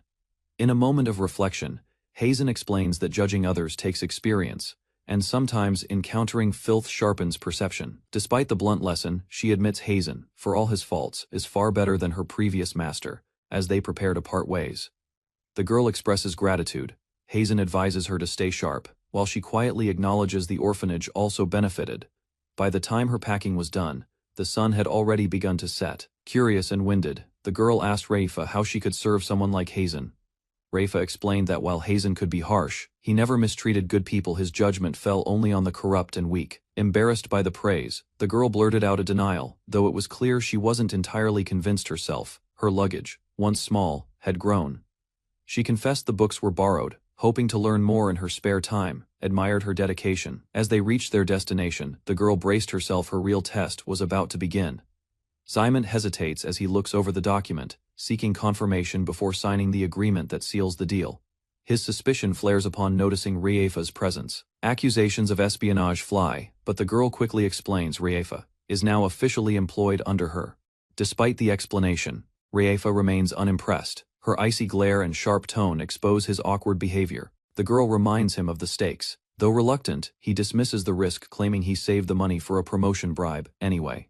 With bold strokes, he signs the contract, declaring his unwavering commitment, unaware he's walking into a carefully laid trap. While Simon complains about its remote location, the others feel an uneasy tension in the air. Yen joyfully reunites with Kosaku, exchanging warm hugs. Their closeness draws a disapproving remark from Simon, who deems the gesture inappropriate. Kosaku defends the hug as cultural, but Simon mocks it as barbaric. Despite the clash of customs, the two share a moment of laughter and head inside. Yan offers respectful congratulations on a recent victory. Her warm reception suggests familiarity and shared history watching. Others greet so formally, she awkwardly suggests Simon follow suit, though he clearly has other ideas. Without warning, Simon lunges forward and embraces the chieftainess inappropriately, ignoring all decorum as stunned onlookers freeze in disbelief. He justifies his behavior as a cultural greeting, twisting earlier words to fit his actions. Yan, horrified, screams in outrage at the escalating scene. Furious, the tribal guards react instantly. Their weapons crackle with power as they accuse Simon of dishonoring their leader. A mob erupts in fury, with weapons raised and chants of execution filling the air. Chaos takes hold. Yan falls into despair, convinced it's the end for herself, for the mission, and for everyone tied to it. The chieftainess raises her hand, commanding her guards to stand down. Tension melts into reluctant calm under her authority. Shudders in frustration, realizing Simon is a textbook imperial flattering the powerful and abusing the weak. Refocusing the meeting, the chieftainess moves straight to business. A territorial exchange with the empire is proposed, the map laid bare on the table. She reveals the land holds no value for her people, but is priceless to the empire. Her conditions for trade won't be cheap. Simon responds with thinly veiled insults. Jan attempts to moderate, but his arrogance poisons the atmosphere once again. Wearing a strained smile, Jan praises the queen's insight, nervously hoping her softened translation will pass unnoticed. The queen, however, is unimpressed. She grabs Jan, insisting that phrases like barbarian's dog and trash heap are crucial to conveying Simon's full character towering over Jan. She threatens punishment should there be another case of dishonest translation, sending shivers down the girl's spine. Meanwhile, Simon continues to run his mouth, unaware the queen and her officers may already understand his crude speech. Jan stiffly warns him to watch his words too late. The queen already knows everything. Simon mocks the queen with degrading language, convinced she can't understand a word. His arrogance blinds him completely. Despite the insults, the queen only smiles. Simon mistakes her calm as ignorance, while Jan realizes it's anything but her silence is deliberate. To move things along, the queen outlines her proposal, listing 5 territories. Jan, still shaking, relays the terms with careful gratitude, dismisses her approach, claiming their side fought hard for the fortress and deserves even greater compensation. Jan quietly reflects on the challenge ahead. Imperial policy demands expansion, yet the negotiations risk losing critical ground. Frustrated with her own lack of preparation, Jan regrets falling asleep during her reading. While some land requests make sense, others seem deliberately difficult to govern. Simon objects taking 3 locations is too steep a price, and he outright rejects most of the proposal. A compromise is offered. Only 2 locations, Manhwa and Goldia, are suggested. With a reluctant grunt, he agrees. No one gets a break. Just as they plan to sign later, a sharp voice cuts in, pushing for immediate finalization. Colonel Gedalt enters with authority. Talks may be over, but his arrival signals something more than routine oversight. Formally kneels and thanks the queen, honoring both the recent victory and her cooperation in the land deal. The display of etiquette overwhelms Jan, compared to the chaos earlier. The professionalism nearly brings her to tears. Simon, stunned, calls the gesture excessive. Gedalt explains her authority extends over multiple tribes, a monarch in her own right. News that the exchanged territories are held by a rival faction sends Simon into gleeful celebration. While praising Simon's efforts, Gedalt acknowledges the fortress's value for the empire. Negotiations, though harsh, ended in strategic gain. Admiring Gedalt's finesse, Jan observes how both sides continue to test each other beneath their smiles. His diplomacy leaves a lasting impression. The queen silently studies the finalized terms.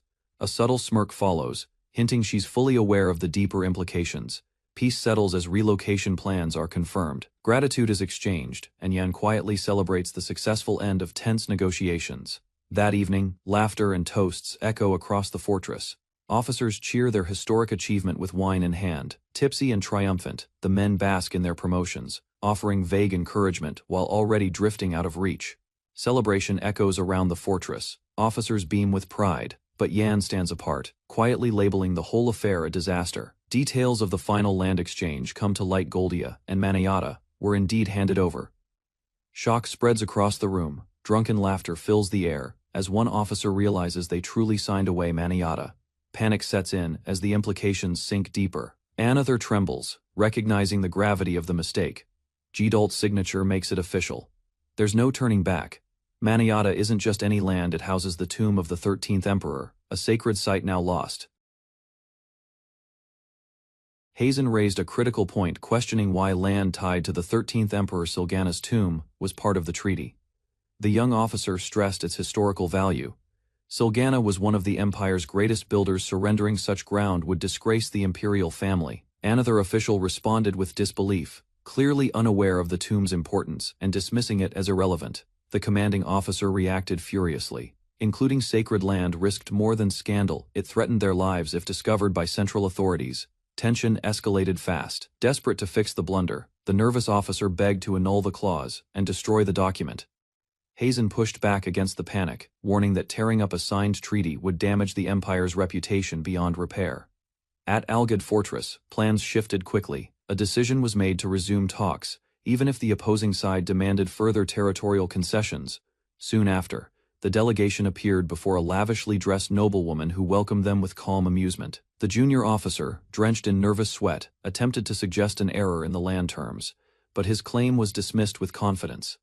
Yahello tried to downplay the choice, proposing alternative regions, yet the woman firmly stated that her interest was solely in Manhwa. With a twisted smile, the woman revealed her true motive: she planned to desecrate the tomb of the emperor who had devastated her people. Realization struck the imperial officers.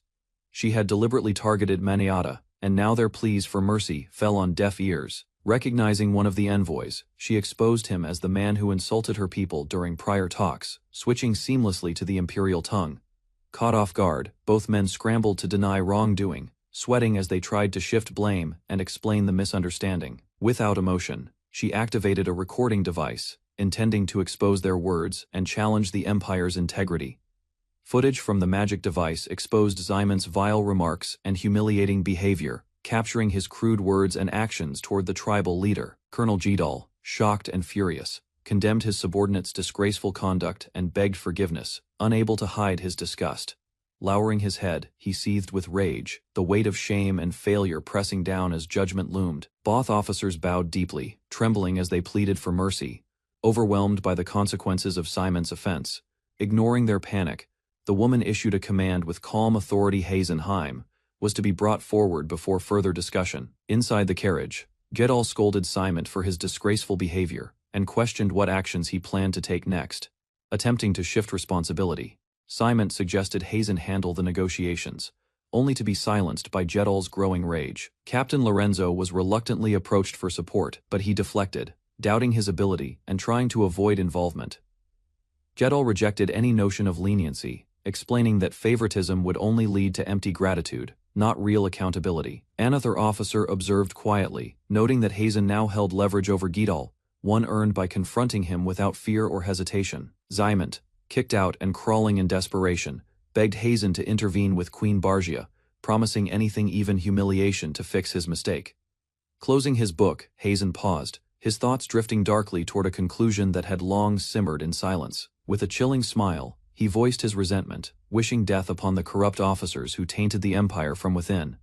He mocked their fall, revealing that with the purge of another faction, Lorenzo would remain his only superior, no need for others. Yahello challenged him, but Hazen's calm reply was sharp and clear. His superior's head was positioned a little too high, lashed out in disbelief, while Ximon cowered, groveling on the floor, clearly more aware of his position than his superior. Hazen reminded them of the stakes. Without his consent to negotiate, the entire clan faced execution.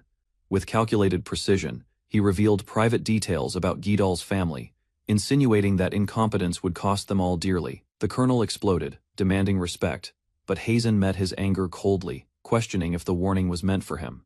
Unfazed, Hazen declared he was simply stating what would come. Yahello, shaken, had no answer to his rising authority. With a twisted smile, Hazen declared his indifference, wishing death upon the entire group and their families. Yahello, enraged and desperate, grabbed him, pleading for his family to be spared, but Hazen placed full blame on his incompetence. Falling to his knees, Yahello begged for mercy, clutching at any chance for salvation, his pride shattered. In response, Hazen seized him by the hair and coldly reminded him of the time he tried to destroy Hazen's career with a false charge. Defeated and trembling, Yahello apologized, retracting everything in hopes of saving what little remained.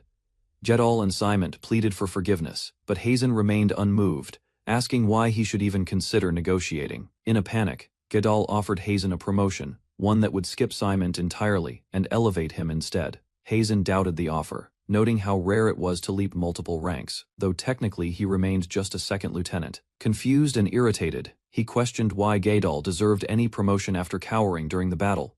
Grabbing the colonel, Hazen demanded acknowledgement. Whose victory was it, truly? The answer was already clear. Hazen issued a chilling condition: Yahello must decline his own promotion and elevate Captain Lorenzo instead. The colonel hesitated, shocked by the demand, but Hazen coldly reminded him that refusal would mean death for them all. Realizing he had no choice, Yahello shouted his agreement, desperately trying to preserve what little power he had left. Meanwhile, Hazen was confronted by another officer who refused to rise through corruption, unwilling to compromise his principles. Faced with the empire's decay, he saw the truth clearly, yet struggled with Hazen's ruthless methods to cut away the rot. Yahello, desperate, begged Lorenzo to accept Hazen's terms. While Lorenzo coldly warned that refusing would doom Gedal's entire clan, Hazen placed a hand on Lorenzo's shoulder, urging him to stop clinging to integrity while pretending to be uninvolved. Lorenzo threatened to defect, knowing his departure would weaken the empire, but ultimately agreed to stay if only to keep Hazen in check. Even so, he made it clear he would never support Hazen's ruthless tactics, or the man himself. He respected his honesty, entrusting the role to Lorenzo precisely because of his hatred for the promotion. Before departing for the fortress, Hazen turned to Simon and calmly declared his intent to buy back Yan. Simon eagerly agreed, suggesting an inflated price, only to be corrected. 10 gold coins merely covered his penalty, while Yan's buyback was set at 3. As Simon protested, Hazen continued lowering the offer first to 5 silver coins, then to 1, leaving the man flustered and desperate. Watching this unfold, Yan grew increasingly embarrassed, realizing that every word from Simon only diminished her worth. Finally, Hazen secured the deal. With a warm smile, he welcomed Yan back. Reflecting on Simon's behavior, mused aloud at how casually the man had devalued Yan's worth. With Gedal's signature secured, Hazen assigned him under Captain Lorenzo's command, and sarcastically promised him a decorative post. Simon, anxious, begged for a role as well. Hearing this, Hazen assured him of an important duty, one with the promise of promotion. He tossed an item to Simon, who accepted it nervously, unsure of what it signified. Hazen clarified cruelly from now on, Simon would be treated as livestock, his value beneath even animals. Queen Bargia, lounging in ease, was surprised to hear that Hazen's party had actually arrived, something she hadn't expected. As Hazen entered the corridor, her curiosity turned to shock at the bizarre sight that followed. Simon appeared in chains, crawling beside Hazen, who offered him as a gift to apologize for past offenses. Bargia rejected the offer with disdain, and Hazen, smiling, agreed that neither of them wanted him anyway. Protested loudly, reminding Hazen of his promised promotion, but Hazen dismissed him coldly, ordering his immediate imprisonment. Mocking applause followed, as Hazen noted how close Simon came to earning a 2-rank posthumous promotion. Dragged away, the disgraced officer screamed in terror, while discussion shifted toward territory proposals without missing a beat. Bargia smiled, admitting her resistance strategies were now meaningless. Yan received swift instructions to begin drafting the contract. Celebration broke out, but urgency remained. Hazen urged completion by morning, joking that his liver couldn't survive another day. Lounging beside her guest, Bargia praised his strategic flair. Despite his alliance, she doubted any loyalty to the Empire burned in him. A sharp question pierced the air. Suspicion grew around Hazenheim as doubts formed about his identity and ultimate objective. Beneath the flickering lamplight, Hazen withheld the truth about his past. When asked about his identity, he chose silence. Rather than explain further, he made a request. The Kuman tribe was to quietly build strength in the mountains over the next 2 years. Surprisingly, the woman didn't press him. She accepted the mission without seeking justification, sensing that her questions would remain unanswered. Though Hazen framed it as a simple agreement, she saw sincerity in his restraint and acknowledged a debt.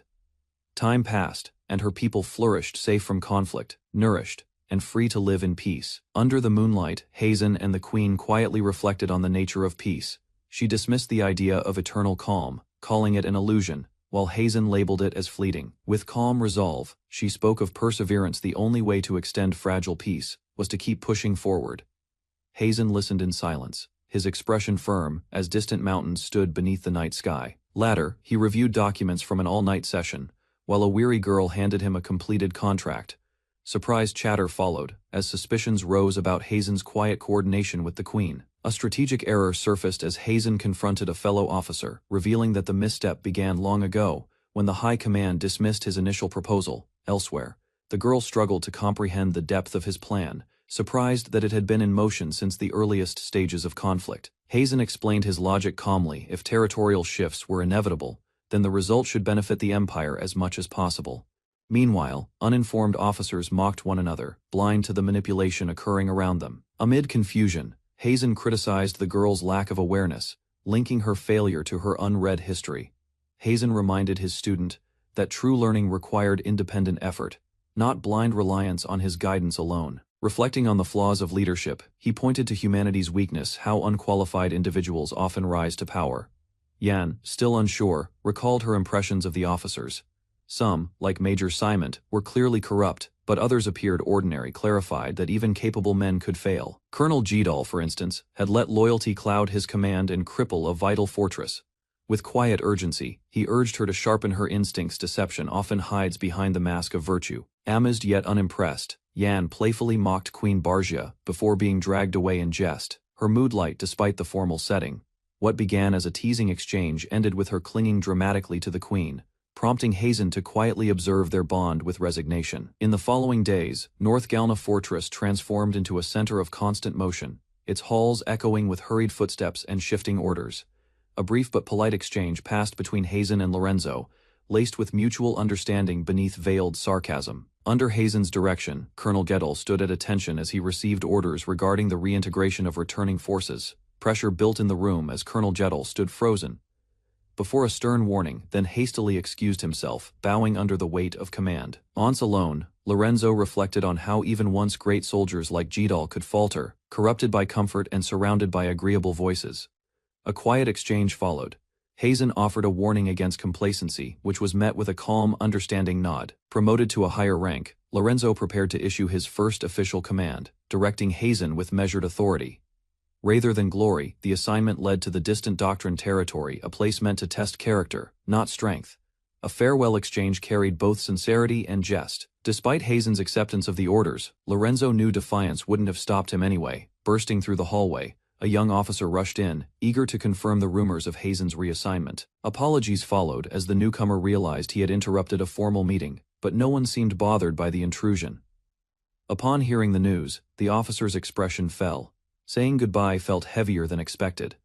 Flattery was met with dismissal, but his reaction made clear how deeply Hazen's presence had impacted those around him. Pride swelled as Buzz expressed gratitude, finally feeling fulfillment in his work thanks to a commander who treated him with fairness. An offer followed 3 years of steady growth, and he'd earn a place among the commissioned ranks. Legal concerns surfaced, but were swiftly brushed aside. Rules could bend when potential was worth the effort. Both men laughed, aware that Hazen's promises were never made lightly, yet always carried through. Packing awaited with a casual farewell, Hazen turned to leave, puzzled by the laughter he left behind. Sarcasm met concern when Hazen brushed off help and reminded the younger officer of his unfinished training duties. Back at his desk, paperwork piled up as familiar faces returned. Yan glanced up, uncertain whether to speak, while Hazen calmly continued his task. A stack of damning documents left a man trembling. Charges, formal complaints, and a push for family disownment painted his future in chains. Cold logic met outrage. Yan fumed while Hazen simply folded his arms, unfazed by her cries of cruelty. Snowy cliffs loomed ahead. Whatever came next, it promised to be far more unforgiving than anything left behind. After a long journey south, the group arrived at Doctrine territory, a sprawling fortress far from the capital, nestled in harsh lands. Passing through the outer districts, signs of poverty lined the streets. Hazen kept his hood low while observing the suffering faces around him. Riders moved on without pause. Those left behind, bruised and forgotten, remained in the shadows. Inside the administrative zone, grandeur stood in stark contrast to what lay outside. Hazen couldn't ignore the disparity between wealth and reality. Despite its distance from the front lines, Doctrine territory revealed deeper, wrought a noble run haven masking the hardship of its people. Upon arrival, Hazen formally introduced himself as a newly appointed mid-level civil officer in the Doctrine Territory Administration. The acting governor, Vigarnal Gaina, acknowledged the assignment with a brief welcome and prompt instructions to proceed. A glance at the administrative hierarchy revealed a structure mirroring military ranks. The governor's position carried authority equivalent to a colonel. New aides soon appeared. Gilman Wana, wide-eyed and eager, was assigned as Hazen's secretary. Plans for immediate work were interrupted. Instead, a full round of formal greetings across departments now awaited him. Banquets and endless greetings caught Hazen off guard. The sheer number of expected introductions overwhelmed him quickly. Though frustrated, he scribbled away at documents while debating protocol's value. Efficiency clashed with local bureaucratic expectations. Behind the formal duties, his true mission involved improving the desert crossing route, a lifeline connecting Doctrine territory to the front line. In time, tension eased. Acknowledging solid support, Hazen admitted the secretary's practicality was more helpful than expected. Unflinching honesty, delivered without flattery, earned quiet praise, a rare gesture that left the aide visibly stunned. Gilman handed over detailed proposals, hoping they wouldn't go to waste. Hazen responded with quiet encouragement, recognizing the effort behind them. Despite flawless content, the aide panicked procedure dictated that work should never mix with greetings. Hazen dismissed the fuss and walked off. Assurance came with a subtle smile. Hazen took responsibility for both the project and its outcome, willing to take the risk. A new round of introductions began. Hazen announced himself once more as a mid-level officer, stepping into another unfamiliar office. Lavish surroundings greeted him. Senior Civil Aide Naotai Genmori welcomed him with unsettling ease and a twisted smile. Hazen arrived prepared, proposals in hand, but was quickly dismissed before a single page could be reviewed. Across the desk, the senior aide waved off paperwork entirely, insisting on idle conversation while ignoring the documents altogether. Subtle threats laced the man's words. He grinned, hinting that Hazen's worth would be measured by more than professional merit. A twisted smile widened as he leaned forward, pressing the topic with veiled implications and warped familiarity. Feigning understanding, Hazen deflected the tension with ease, offering a meal as cover for the power play unfolding beneath civility. Tempting flavors from North Galna were all it took to spark excitement. Hazen's casual mention of fresh ingredients set the bait. The governor took it immediately, offering his villa for the banquet, and imagining far more indulgent pleasures in return. Greedy assumptions flared as the man interpreted Hazen's offer in all the wrong ways, delighting in fantasies that made his gluttony clear. With a forced smile, Hazen played along, naming livestock and dairy to steer the topic toward food and away from implication. Praise came quickly. The overeager official applauded Hazen's savvy, fully convinced he'd found a kindred spirit. Feigning modesty, Hazen deflected praise for his food knowledge, masking unease behind a polite smile. Inquiry about the proposals was met with deflection. The aide's twisted grin made it clear approval would depend on more than paperwork. Unwilling but composed, Hazen resolved to endure the evening, entering Nyatai's villa under a heavy moonlit sky. With forced enthusiasm, he unveiled a grand feast tailored to every one of his host's indulgent tastes. The list of dishes overwhelmed the man, who begged for mercy, completely disarmed by the very excess he had demanded. Confusion turned to cold denial as Hazen clarified. There were no women present after all, none had been specifically requested. Rage followed swiftly. The aide exploded, accusing Hazen of missing obvious coded intentions behind their earlier conversation. Tempers flared further. Slaps rained down as the man blamed Hazen for wasting his time and costing him a meeting with his superior. Under pressure, Hazen promised to arrange companions while quietly noting the man's hypocrisy he hadn't stopped eating. Alone again, Hazen reflected on the reality of the place. Corruption, greed, and injustice were not surprising but worse than anticipated. With a cold smile, Hazen finalized his plan. Target identified, he began by putting Naotai Ganmori at the top of his list.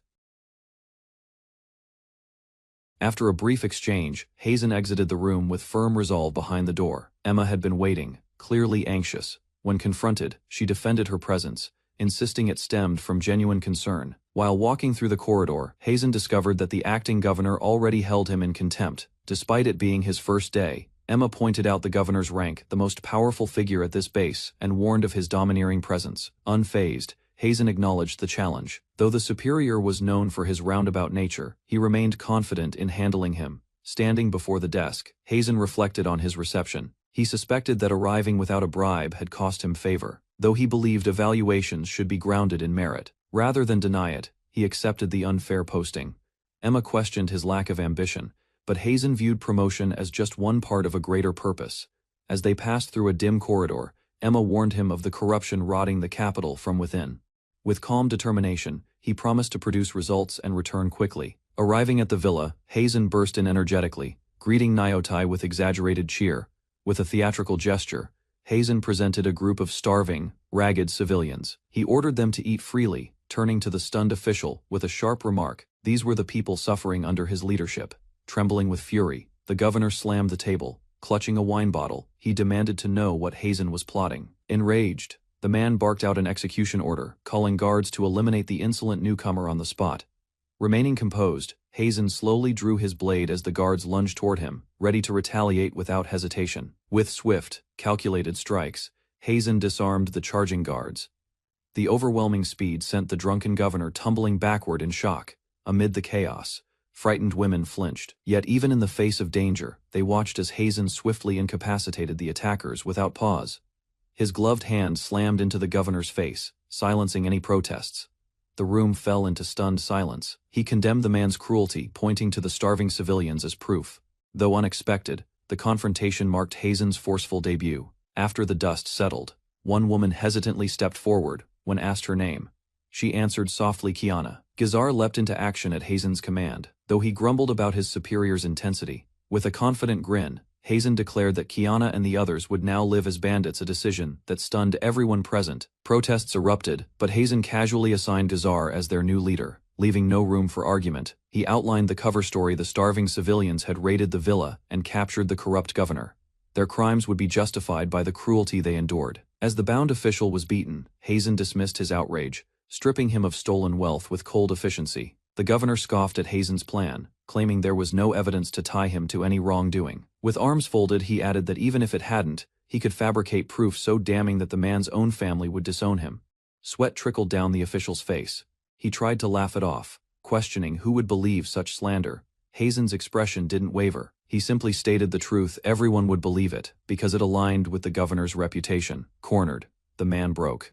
He promised to reform, use his wealth to aid the poor, and govern for the people. Hazen clapped his hands and ordered the group to split up, instructing them to haul out the valuables along with the disgraced official. With a twisted grin, he clarified his earlier words. "I'll consider it." Positively was nothing more than code. The governor fumed, claiming no one could interpret such hidden meaning. Hazen coldly responded that even after consideration, he still offered no mercy. He explained that he couldn't understand the mindset of a man driven by depravity. Later that night, Gazar watched the aftermath with a drink in hand. He muttered about Hazen's uncanny talent for landing in chaotic assignments. Hazen surveyed the region's grim reality. Excessive taxation, hoarding, and corruption had left citizens drained.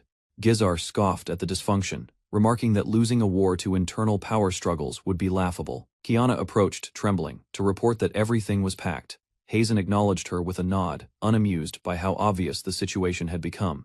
He issued orders to sell off the seized goods through a merchant and ensure the women were trained for useful roles within months. Curious, questioned Hazen's next move. Hazen simply brushed it off, critiquing the crude phrasing of pulling something off.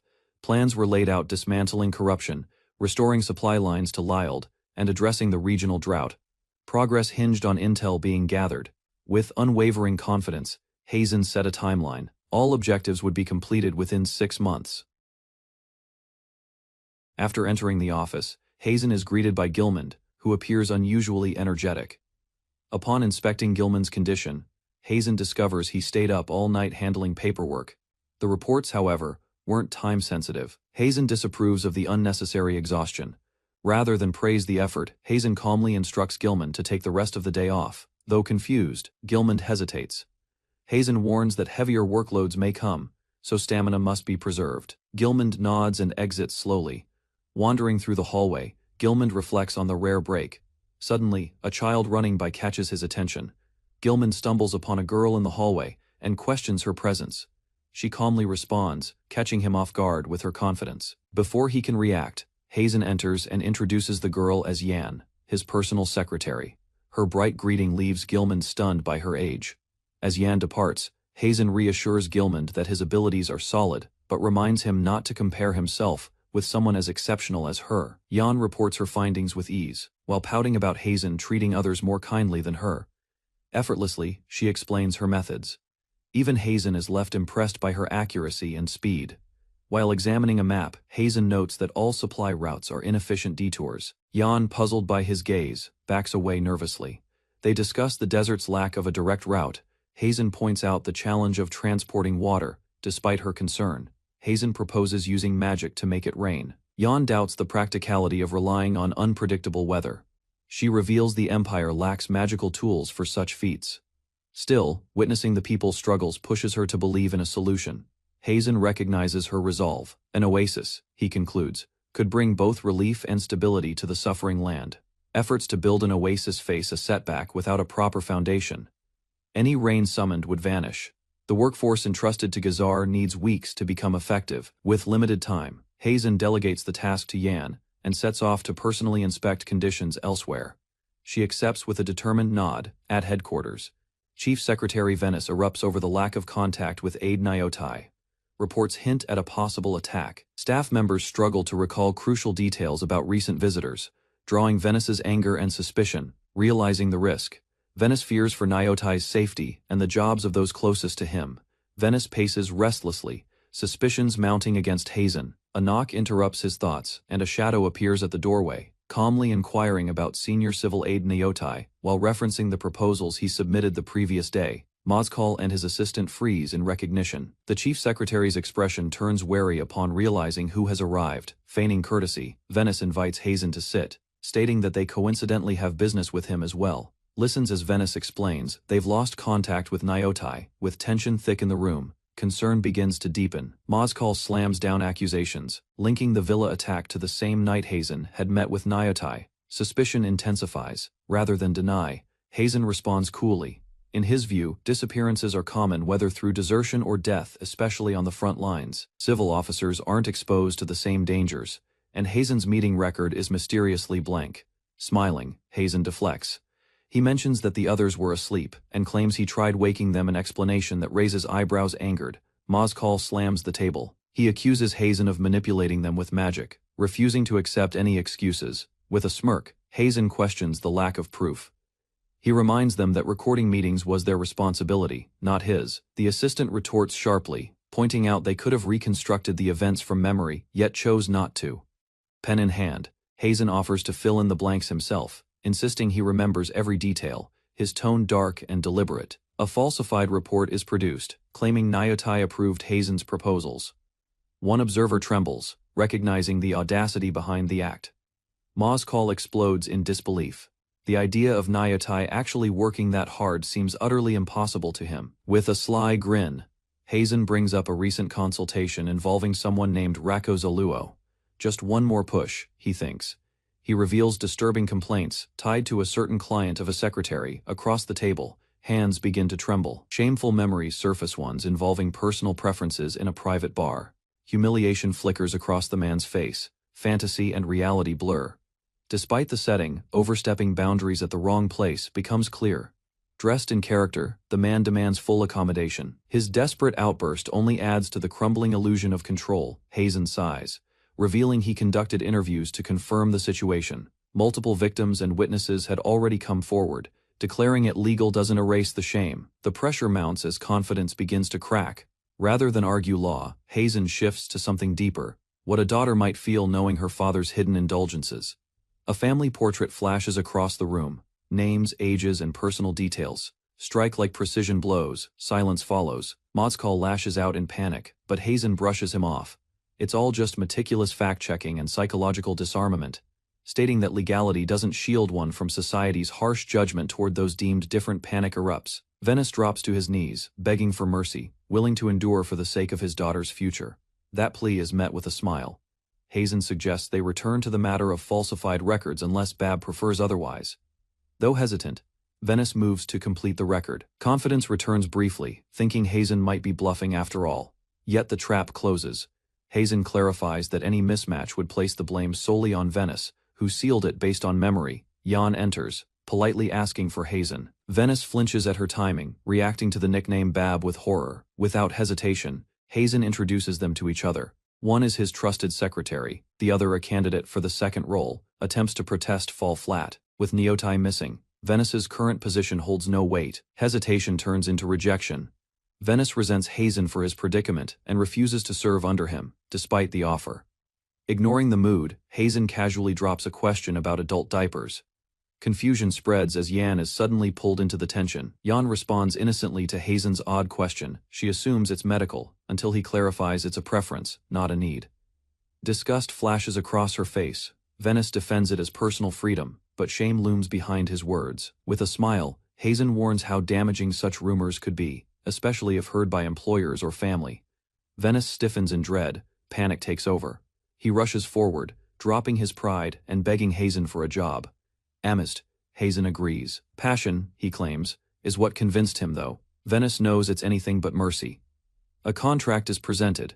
Jan handles it carefully while Hazen, now relieved, declares he can finally speak without restraint. Shock spreads when Hazen expresses high expectations specifically for Venice's unusual traits. Venice protests, expecting to be valued for his skills. Hazen admits his understanding of the adult services world is limited, but plans to learn. New orders are given social drinking, networking, and information gathering. Venice agrees hesitantly, unsure where it's heading. Hazen reflects on Venice's disturbing talents. What he once dismissed as depravity, he now sees as a unique, irreplaceable asset. Doubt creeps in. Despite shame, Venice weighs the contract's perks against his uncertain worth and signs, sealing his path forward. A term is introduced, babiness. Confused, admits his is shallow, Hazen calmly affirms. It's a real classification. Reflecting on his failures, Venice criticizes himself. Lacking subtlety, he ruins the illusion even outside of roleplay. Transformation follows. Standing proud in a diaper, he declares his intent to master his odd trait and serve with devotion. Recognition shines in Hazen's eyes. He grins with satisfaction, certain he's chosen the perfect misfit for the job. The flamboyant Mozcall Venice was unexpectedly drafted into Hazen's team. While others looked on with confusion, Hazen calmly evaluated the situation from his office. Rather than use Mozcall for infiltration, an officer suggested assigning him elsewhere. Hazen dismissed the concern, explaining that Mozcall's eccentric behavior could become a strategic asset. Scandal, he noted, was a noble's greatest vulnerability. Concerned about a proposal's rejection, the officer feared it would lead to neglect of the town's population. Instead of backing down, Hazen insisted she act directly. He intended to use the failed proposal as proof of the higher-up's failure. Hazen swiftly presented a solution, offering his personal assets in the form of promissory notes. His dedication surprised the officer. Despite his recent arrival, he prioritized the suffering citizens. Acknowledging the risk, he declared the move a gamble. Now penniless, he entrusted the success of this mission to her judgment and the people's resilience. Motivated by his faith in her, she accepted with a bright smile. Hazen, unfazed, reminded her to maintain funds for the more peculiar team members. With new resolve, she dashed off to begin preparations.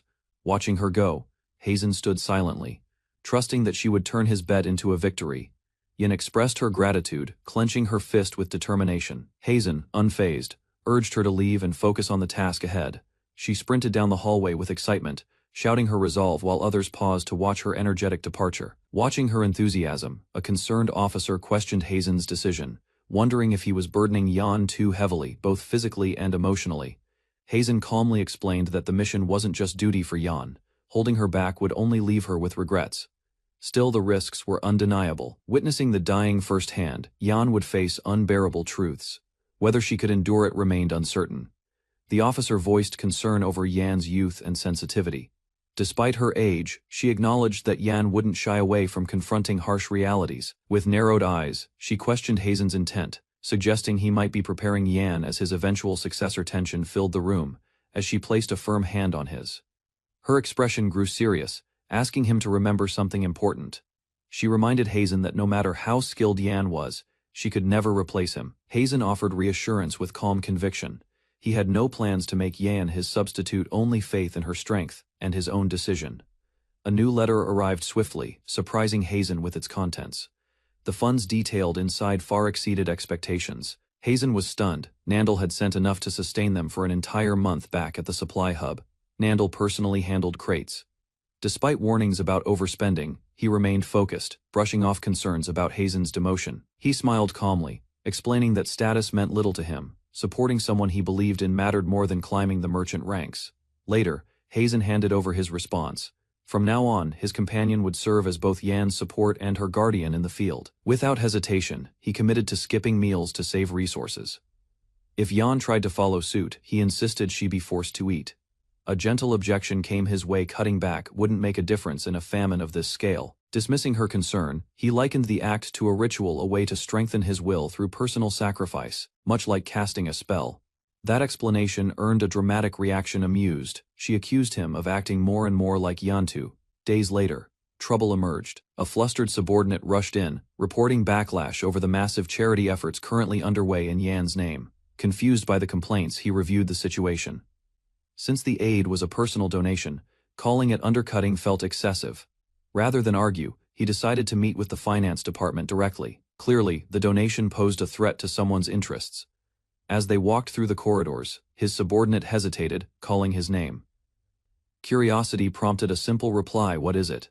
With some hesitation, the junior officer admitted his belief. Doing right didn't guarantee success, even if intentions were noble. Arriving at the finance department, tension hung in the air, especially here. Justice rarely found solid ground. A quiet assurance broke the tension.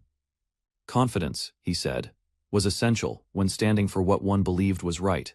Inside the finance office, tension rose. His explanation about using personal assets clashed with Gumino's demand for bureaucratic control over aid distribution. Anger spilled over as the official ranted about procedure and decorum. Accusations of idealism were thrown like weapons across the room. Unshaken, Hazen pointed to the worsening city conditions. Aid wasn't about virtue signaling. It was a necessity the finance department clearly wasn't fulfilling. That remark landed hard. The official's expression twitched with disbelief, struggling to process the direct criticism leveled against his department. A cheerful response broke the tension. His words had been understood, and that was enough for him. The finance officer stiffened, trying to regain control. Mention of the deputy minister's disapproval only added fuel to his growing frustration. Rank was thrown like a weapon. According to him, someone of Hazen's position had no right to approach the deputy minister directly. Rules were cited, but logic countered them. As long as appointments could be scheduled, status shouldn't block communication. Panic settled in. Backpedaling quickly, the officer insisted he'd speak on Hazen's behalf, clearly desperate to keep him away from higher powers. With quiet confidence, he turned to leave, planning to escalate the matter through proper channels. Nearby, the older officer muttered complaints under his breath. Suspicion leaked from the man's tone as he connected Hazen to Nyotai's command. A knowing smirk dismissed the prying curiosity. Challenge met resistance. Hazen leaned in, questioning why direct contact with the deputy minister provoked such discomfort. Strained composure finally cracked. Twitching with pressure, the officer recoiled as a paper flew past him. An unexpected apology followed. Alone again, the man scoffed bitterly. He believed Hazen's lack of influence would keep him from getting anywhere, regardless of resolve. News arrived fast. Approval for a meeting with the senior administrator came through. With little leverage left, Hazen prepared for the negotiation. Moldad welcomed him calmly, showing little surprise. Despite the abrupt timing, he agreed to the discussion without resistance. Skipping pleasantries, Hazen cited the deputy minister's objection to his charitable aid. The matter, he implied, needed urgent clarification. Though Moldad acknowledged the finance department's involvement, he admitted confusion. Raising such an issue over personal donations felt excessive. Relaxing in his chair, Moldad questioned the point of continuing. In his eyes, it was like pouring water into a desert. Remarks about formalities drew a sharp response. To Hazen, taking action mattered more than observing etiquette in a palace overflowing with indulgence. A smirk spread across Moldad's face. He warned that while Hazen's efforts were admirable, they might backfire without support from the finance department. Firm in his stance, Hazen clarified his intentions. Cooperation was ideal, but he wouldn't compromise his path out of fear or pressure. Leaning back with a sigh, Moldad admitted a soft spot for such conviction. Setting expectations, he described himself as a mere buffer, nothing more than a middle manager trying to bridge the gap between resistance and change. A casual farewell masked the mutual respect between them. Moldad brushed off the compliment, directing it toward Nyotai instead. While walking, Moldad mentioned rumors of Nyotai's disappearance. He even admitted things operated more smoothly, in his absence, something Hazen quietly agreed with. Their conversation turned to the deeper issue. Moldad explained that stature, not morality, dictated actions. That kind of bold initiative, coming from an outsider, unsettled those above. Some would view it as a personal affront to their pride. Before parting, Moldad asked if he had fallen short in Hazen's eyes. With a sincere look, Hazen expressed the opposite. He held him in esteem. Praise was met with humility. Hazen respected Moldad for acknowledging his own flaws, a rare trait among high-ranking officials. Their conversation eased into light banter. Moldad warned not to overdo the admiration, but accepted the sentiment with a small smile. While passing a balcony, loud voices and a bang drew attention. Hazen glanced down, spotting familiar figures in a panic. A smirk curled across his face. Panic and confusion overtook the flustered officer below, who could only stammer in disbelief. Inside, a grand office, the vice minister looked up. Calmly, he acknowledged Hazen's arrival, his expression unreadable, his interest now piqued. Recognition came quickly. The vice minister identified Hazen as the man who used his own fortune to help the people just as Gumino burst in. Calmly, Hazen confirmed the act. He asked if his actions had caused offense, to which the vice minister replied, it wasn't his place to judge personal donations. Confusion soon followed. A document had claimed objections came from the vice minister. Even the signature surprised him. Moldad presented the paper in question. It was official, sealed by the finance department. Panic took over. Gumino screamed accusations of forgery and deflection, immediately blaming the secretary who had handed him the letter that morning. Chaos erupted as Gumino screamed defensively, shouting over everyone and lashing out at the secretary. Moldad simply noted the paperwork still bore his name. Inspection revealed familiar sloppiness. Moldad pointed out a repeated error. Gumino always made clear evidence of authorship, despite his denial. What was meant to shift blame backfired. With such practiced forgeries, suspicion now turned toward broader misconduct. Sweating and cornered, Gumino panicked. He proposed investigating his own office, hoping to regain some control in front of witnesses. Unofficial inspection would take place, with all parties present to prevent tampering from either side. Time was limited. Moldad allowed 10 minutes for the investigation, prompting Hazen and Gilman to begin searching immediately. Movements didn't go unnoticed. Hazen instructed Gilman to examine the spot Gumino had instinctively watched, while he checked elsewhere with quiet certainty. Disguises unraveled fast. Duplicate documents and forged seals were uncovered beneath a hidden compartment, confirming suspicions. Hazen kept going. Another concealed drawer clicked open just as Gumino lunged forward in desperation, trying to halt the search. While Gumino screamed and confessed, Hazen calmly confirmed the final piece of evidence had been found. A hidden contract revealed evidence of slave trading. Hazen declared it enough, and an immediate order was given to detain Gumino, restrained on the floor. Gumino shouted denial, insisting he had no involvement. His panic only deepened suspicion. The search had always aimed to expose Gumino's crimes.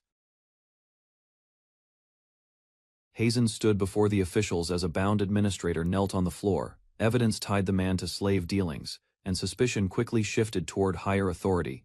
Calmly analyzing the scheme, Hazen revealed that someone had imitated his identity to prevent public donations. Records showed poverty was deliberately maintained to force desperation and fuel trafficking profits. Fear of financial loss drove the deputy minister to silence reform efforts, condemning any challenge to negligence. Within the Grand Ministry courtyard, the imbalance of power became clear. Ordinary administrators rarely accessed senior officials, making direct confirmation of authority nearly impossible. Unexpectedly securing an appointment, Hazen confronted the corruption directly. Caught unprepared, the guilty official failed to conceal evidence as intervention began. The senior official studied Hazen closely, suggesting he could be involved as well. Sharp observation and composure earned reluctant acknowledgement, yet suspicion remained present within the chamber. Standing beside another officer, Hazen faced quiet scrutiny from the leadership. Their willingness to allow sudden confrontation revealed they already harbored doubts about the accused administrator's conduct. Questioned about procedure, Hazen explained he lacked authority to accuse a subordinate without firm proof. His calm acceptance of criticism contrasted with the tension gripping the restrained suspect. Orders were issued to investigate every name connected to the finance department. Determination spread among the ranks as broader complicity became increasingly difficult to deny. Responsibility was ultimately placed upon command oversight. While the elder official warned Hazen against arrogance, he privately acknowledged renewed interest sparked by the young man's resolve. Hazen rejected the idea of resignation and urged the minister to remove only the criminals. His steady expression showed confidence that corruption could be isolated without sacrificing leadership. The elder official insisted that public suffering was also his burden to bear. Tension rose as responsibility and pride clashed within the office lined with records. Leaning forward, Hazen declared that authority existed solely to protect citizens. His sharp gaze forced the minister to confront his complacency and reconsider his passive stance. A dark aura seemed to surround Hazen as pressure mounted. Overwhelmed by the intensity, the minister realized he had underestimated the resolve standing before him. By the next morning, investigations advanced swiftly. Arrests were prepared, a task force assembled, and strict silence ordered as Hazen moved decisively to end the scandal. Hazen was questioned about seeking promotion after exposing corruption. While some worried the case might be suppressed, he remained calm and allowed the investigation to proceed without hesitation. Tilting his head slightly, Hazen admitted he would welcome advancement. Ambition did not conflict with his mission, as greater authority meant broader reforms. He then asked Gilmound why he had chosen to serve the Empire. The question forced reflection on whether justice or mere livelihood guided his path. Silence followed as Gilmound reconsidered his true objective. Hazen reminded him not to lose sight of the ultimate purpose behind pursuing the case. With renewed resolve, Gilmound declared loyalty to Hazen's judgment. Determination replaced doubt as he committed himself fully to confronting corruption. Hazen left the office corridor, sensing unexpected loyalty from his subordinate. Pausing at the door, he offered brief advice before stepping away from the political tension behind him. Disguised in a hooded cloak, he traveled beyond the capital to a remote settlement. There, Jan awaited his arrival, reporting conditions across the barren landscape. Supplies had been gathered, yet many villagers could not be saved. Exhaustion marked Jan's face as she explained the limits of their efforts. Guided through rocky paths, Hazen observed the harsh environment. Accepting reality without illusion, he acknowledged that even determined officials could not perform miracles. Upon his return, relief spread among the people. Still, concern lingered as dwindling provisions threatened their uncertain future. Villagers surrounded Yan as she returned, expressing relief at her safety. Their worn faces showed gratitude toward the one who had brought them hope during hardship. Explaining her method, Yan admitted she invoked a local legend to calm unrest. By presenting authority through faith, she prevented further conflict over scarce supplies. Rumors quickly spread across the settlement after strength was displayed to stop violence. Order replaced chaos once resistance was subdued and protection became visible. Overcome with emotion, several villagers knelt and pressed their hands to the ground. Respect toward Yan deepened, as survival once again seemed possible. Embarrassed by the praise, Yan attempted to redirect credit. Nevertheless, the people continued thanking her, believing their recovery was made possible through her actions. Villagers noticed the imperial uniform beneath the cloak and panicked. Fear spread that Yan and her companions would be arrested for receiving outside assistance. Suspicions deepened as some believed the officer intended to capture them all. Yan attempted to calm the misunderstanding before tension escalated further, removing doubt with deliberate composure. Hazen declared he followed Yan by choice, inspired by her ideals. His bold claim shifted the atmosphere, turning alarm into stunned silence. Seated together, the group admitted survival could not continue day by day. Supplies were nearly gone, and uncertainty overshadowed the settlement's fragile stability. Stepping forward with resolve, Hazen presented a new path. Rather than retreat, he proposed transforming the barren land into a sustainable oasis. Hazen outlined a plan to construct a reservoir using magic, drawing water from underground layers. He explained they would not be starting from nothing, as natural resources already existed beneath the sand. The villagers listened in disbelief before hope replaced hesitation. Realizing they could secure their own supply, they no longer needed to depend on imperial control. Excitement spread across the settlement as people volunteered to assist. Word was prepared to reach neighboring communities, strengthening cooperation throughout the valley. Yan worried about relying on faith to motivate them, yet Hazen reminded her that survival justified belief. The villagers' resilience proved their determination was genuine. With plans decided, Hazen prepared to return to the capital, leaving the future oasis in their hands. He entrusted Yan with guiding the next steps. A sudden tremor shook the rocky path, forcing Hazen to shield Yan as debris scattered nearby. Dust filled the air before the disturbance finally settled. When questioned about his condition, Hazen dismissed concern, despite clear exhaustion. Yan noticed he had avoided food and water, suspecting he was straining himself for the relief effort. Admitting the truth, Hazen revealed he was testing his limits under deprivation to strengthen discipline. He believed understanding weakness was necessary to control both body and resolve. Yen reacted with frustration at his recklessness, yet continued following him through the canyon. Their mission demanded endurance, even if his methods troubled her. Later, Yan formally introduced herself beside Hazen to a composed official. Recognition spread as her growing reputation reached beyond the settlement. Hazen met Senior Administrative Officer Moldod, who quickly assessed Yan's abilities despite her youth. Light remarks about her temperament contrasted with acknowledgement of her exceptional competence. Playful tension surfaced between mentor and student, revealing a relationship built on equality rather than strict hierarchy. Moldod observed their exchange with visible amusement and approval. Attention shifted to a previously submitted proposal connected to higher authorities. Yan hesitated while Hazen clarified it concerned negligence within the upper ranks. Concerns emerged when documents failed to reach the acting consul, as expected. Suspicion deepened over unusual interference, affecting the proposal's progress. Discussion turned toward leadership at the top level. Even with a capable and decisive consul, unresolved corruption suggested deeper structural problems remained. Hazen requested assistance in arranging a formal meeting with acting consul Vigarnal. His expression remained steady, signaling that the matter was strategic rather than personal. Moldod warned that such a request would carry consequences and must not be treated lightly. He agreed to help only if Hazen accepted full responsibility for what followed. A faint smile crossed Hazen's face as he accepted the condition. Confident in his objective, he assured Moldod that standing together would strengthen their position. The next day, both men arrived at the administrative chamber. Formal introductions were exchanged as the atmosphere turned measured and cautious. Seated behind an imposing desk, acting consul Vigarnal evaluated Hazen with interest. The long-delayed proposal had finally reached the highest level. Acting Consul Vigarnial praised Hazen's proposal as rational and devoted to the people. His approval sounded sincere, yet his measured smile suggested careful calculation behind the compliment. Despite acknowledging its merit, Vigarnial stated the financial burden would be significant. He declared the matter required higher consultation and that a response would take at least half a year. Hazen reacted immediately, insisting such a delay was unacceptable. Unexpectedly, the consul replied that the timeline was acceptable, shifting the tone of the meeting, turning away. Vigarnial calmly announced the proposal would ultimately be rejected. He implied Hazen lacked the experience to understand the broader implications. With a faint smirk, the consul added that Hazen had already caused disruption.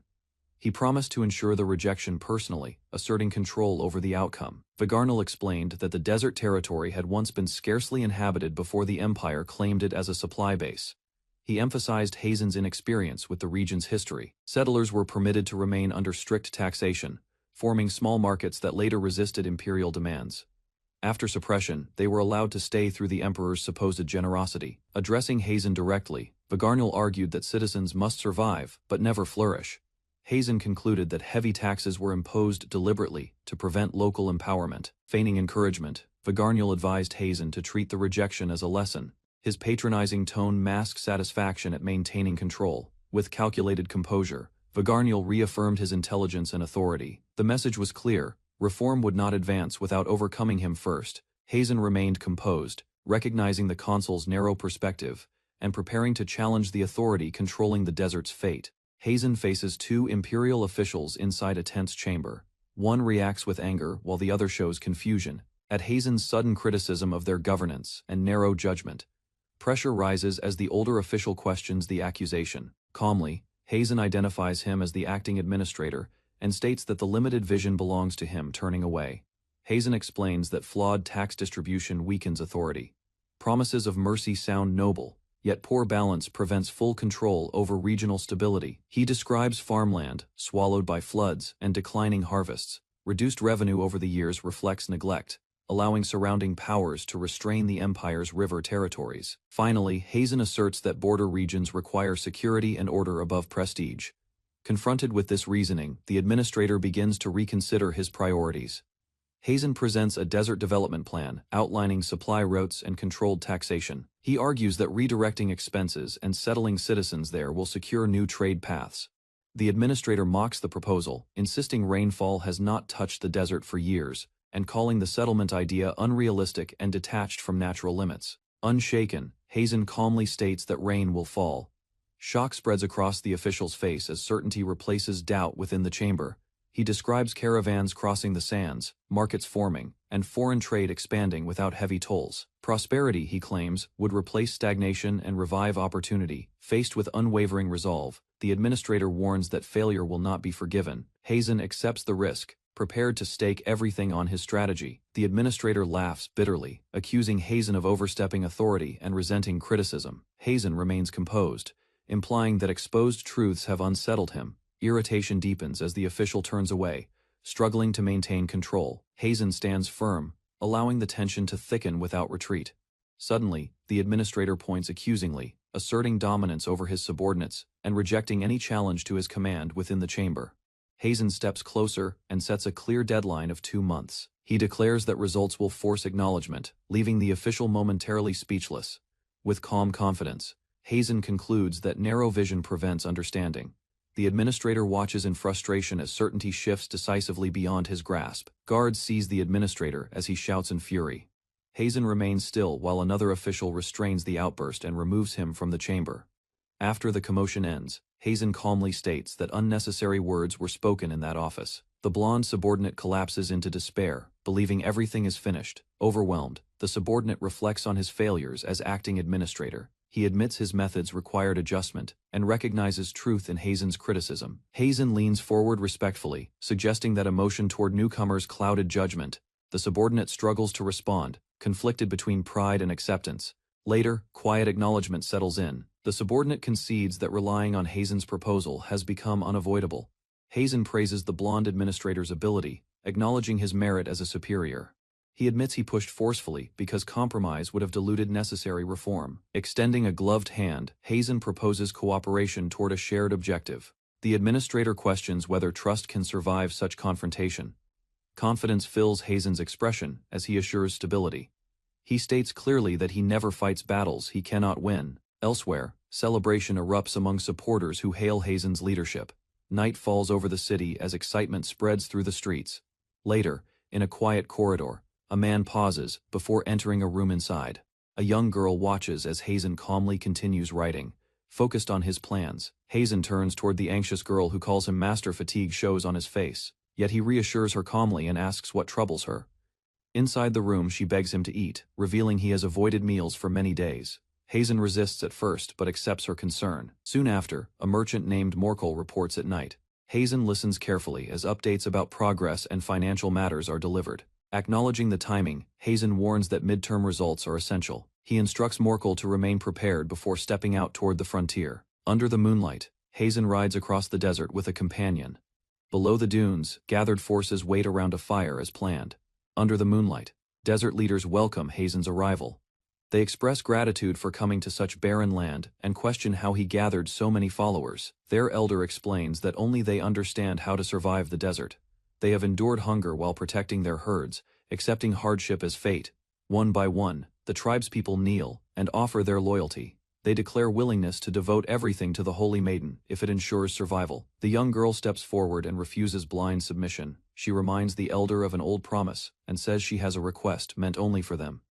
Suddenly, a massive structure rises from the sand. Hazen admits he constructed it earlier, leaving the tribes stunned as hope replaces despair. The girl explains that the structure is artificial and requires careful management. She asks the tribes to settle and build a town around the raider for shared benefit. Elders doubt her claim, insisting the desert has not seen rain for many years.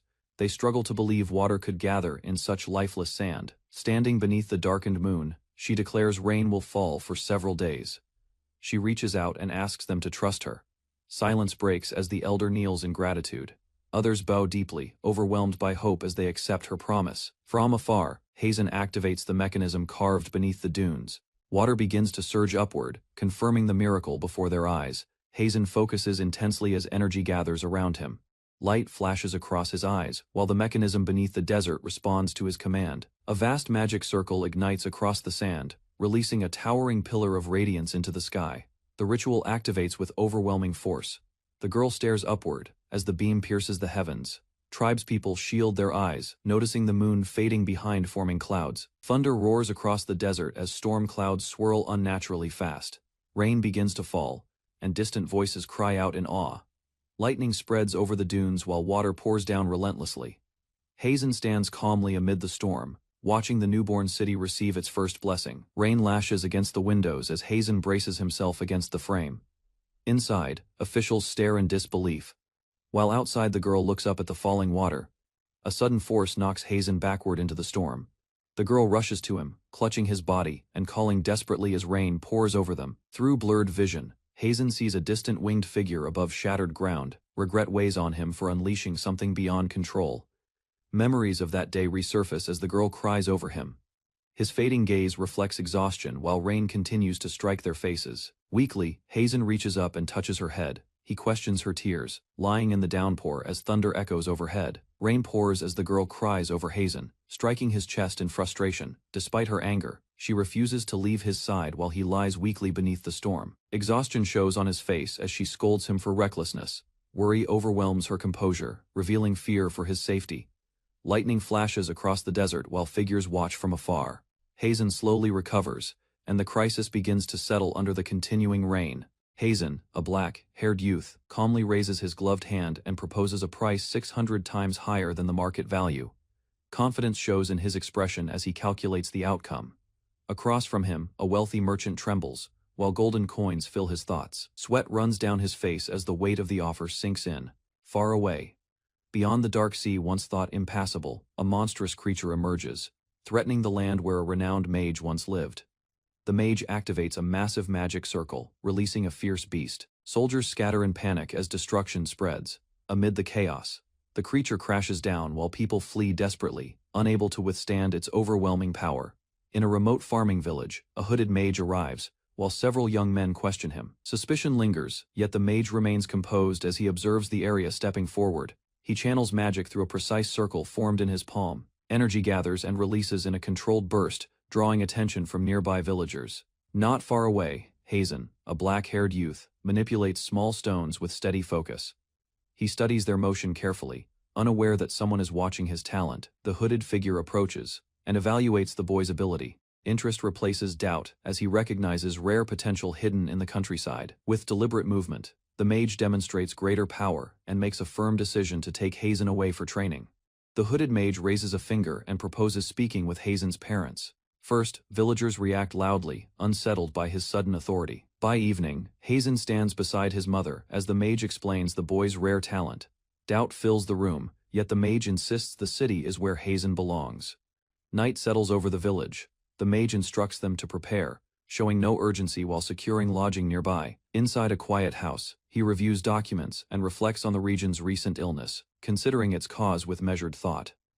The following day, he walks through the village again, calmly reaffirming his decision to take Hazen away for proper training. The hooded mage studies the villagers and notices their repeated movements and hollow expressions. Patterns in their behavior reveal something unnatural controlling the settlement. Hazen speaks about the previous winter, when a spreading illness claimed many lives. Aid never arrived and only bandits visited afterward. His mother wonders if magic could have saved them. Hazen lowers his gaze, considering the possibility of learning healing arts. Moved by the child's resolve, the mage places a gloved hand on Hazen's head.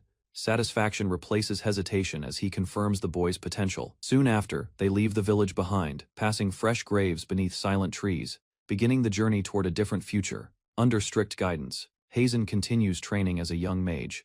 His talent steadily improves, though his sister questions why their father pushes him so hard. Within the academy, Hazen studies tirelessly. His mentor watches with approval, believing magic should be used with pride and responsibility. Suddenly, his sister falls ill. Blood stains her lips as fear spreads through their home, shattering their peaceful routine. Days pass without rest as Hazen searches for a cure. Healing methods fail, and frustration grows while time runs short. Driven by desperation, he completes a dangerous medicine. Holding the vial with trembling resolve, Hazen believes this will save her life. The hooded mage studies the completed medicine and realizes it is not a cure. Its structure carries something far more dangerous than healing. The ritual behind it required human flesh and souls, forming a forbidden drug that grants unnatural immortality.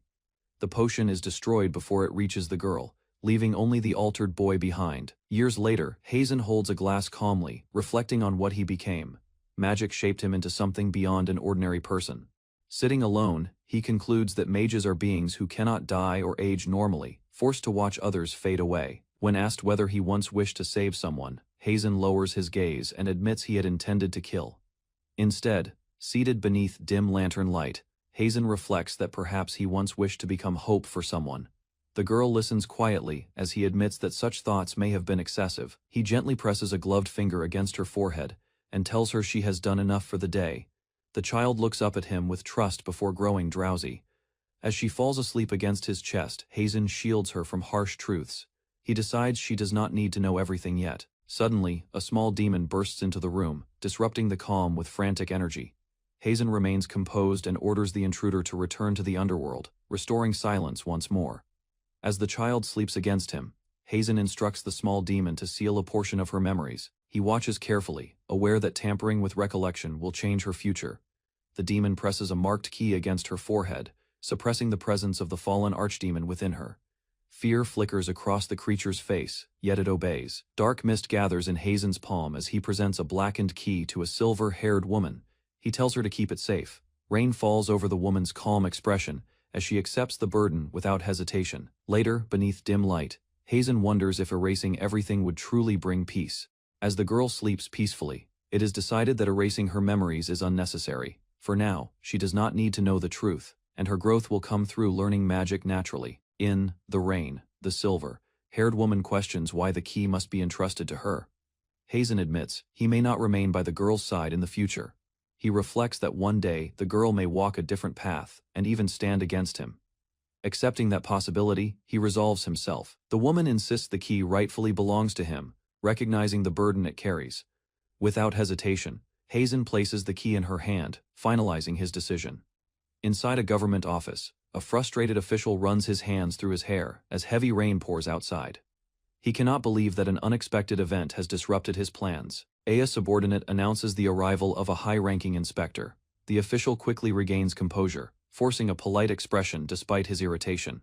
Reports reveal that Hazen has been assigned as the new head of a special unit.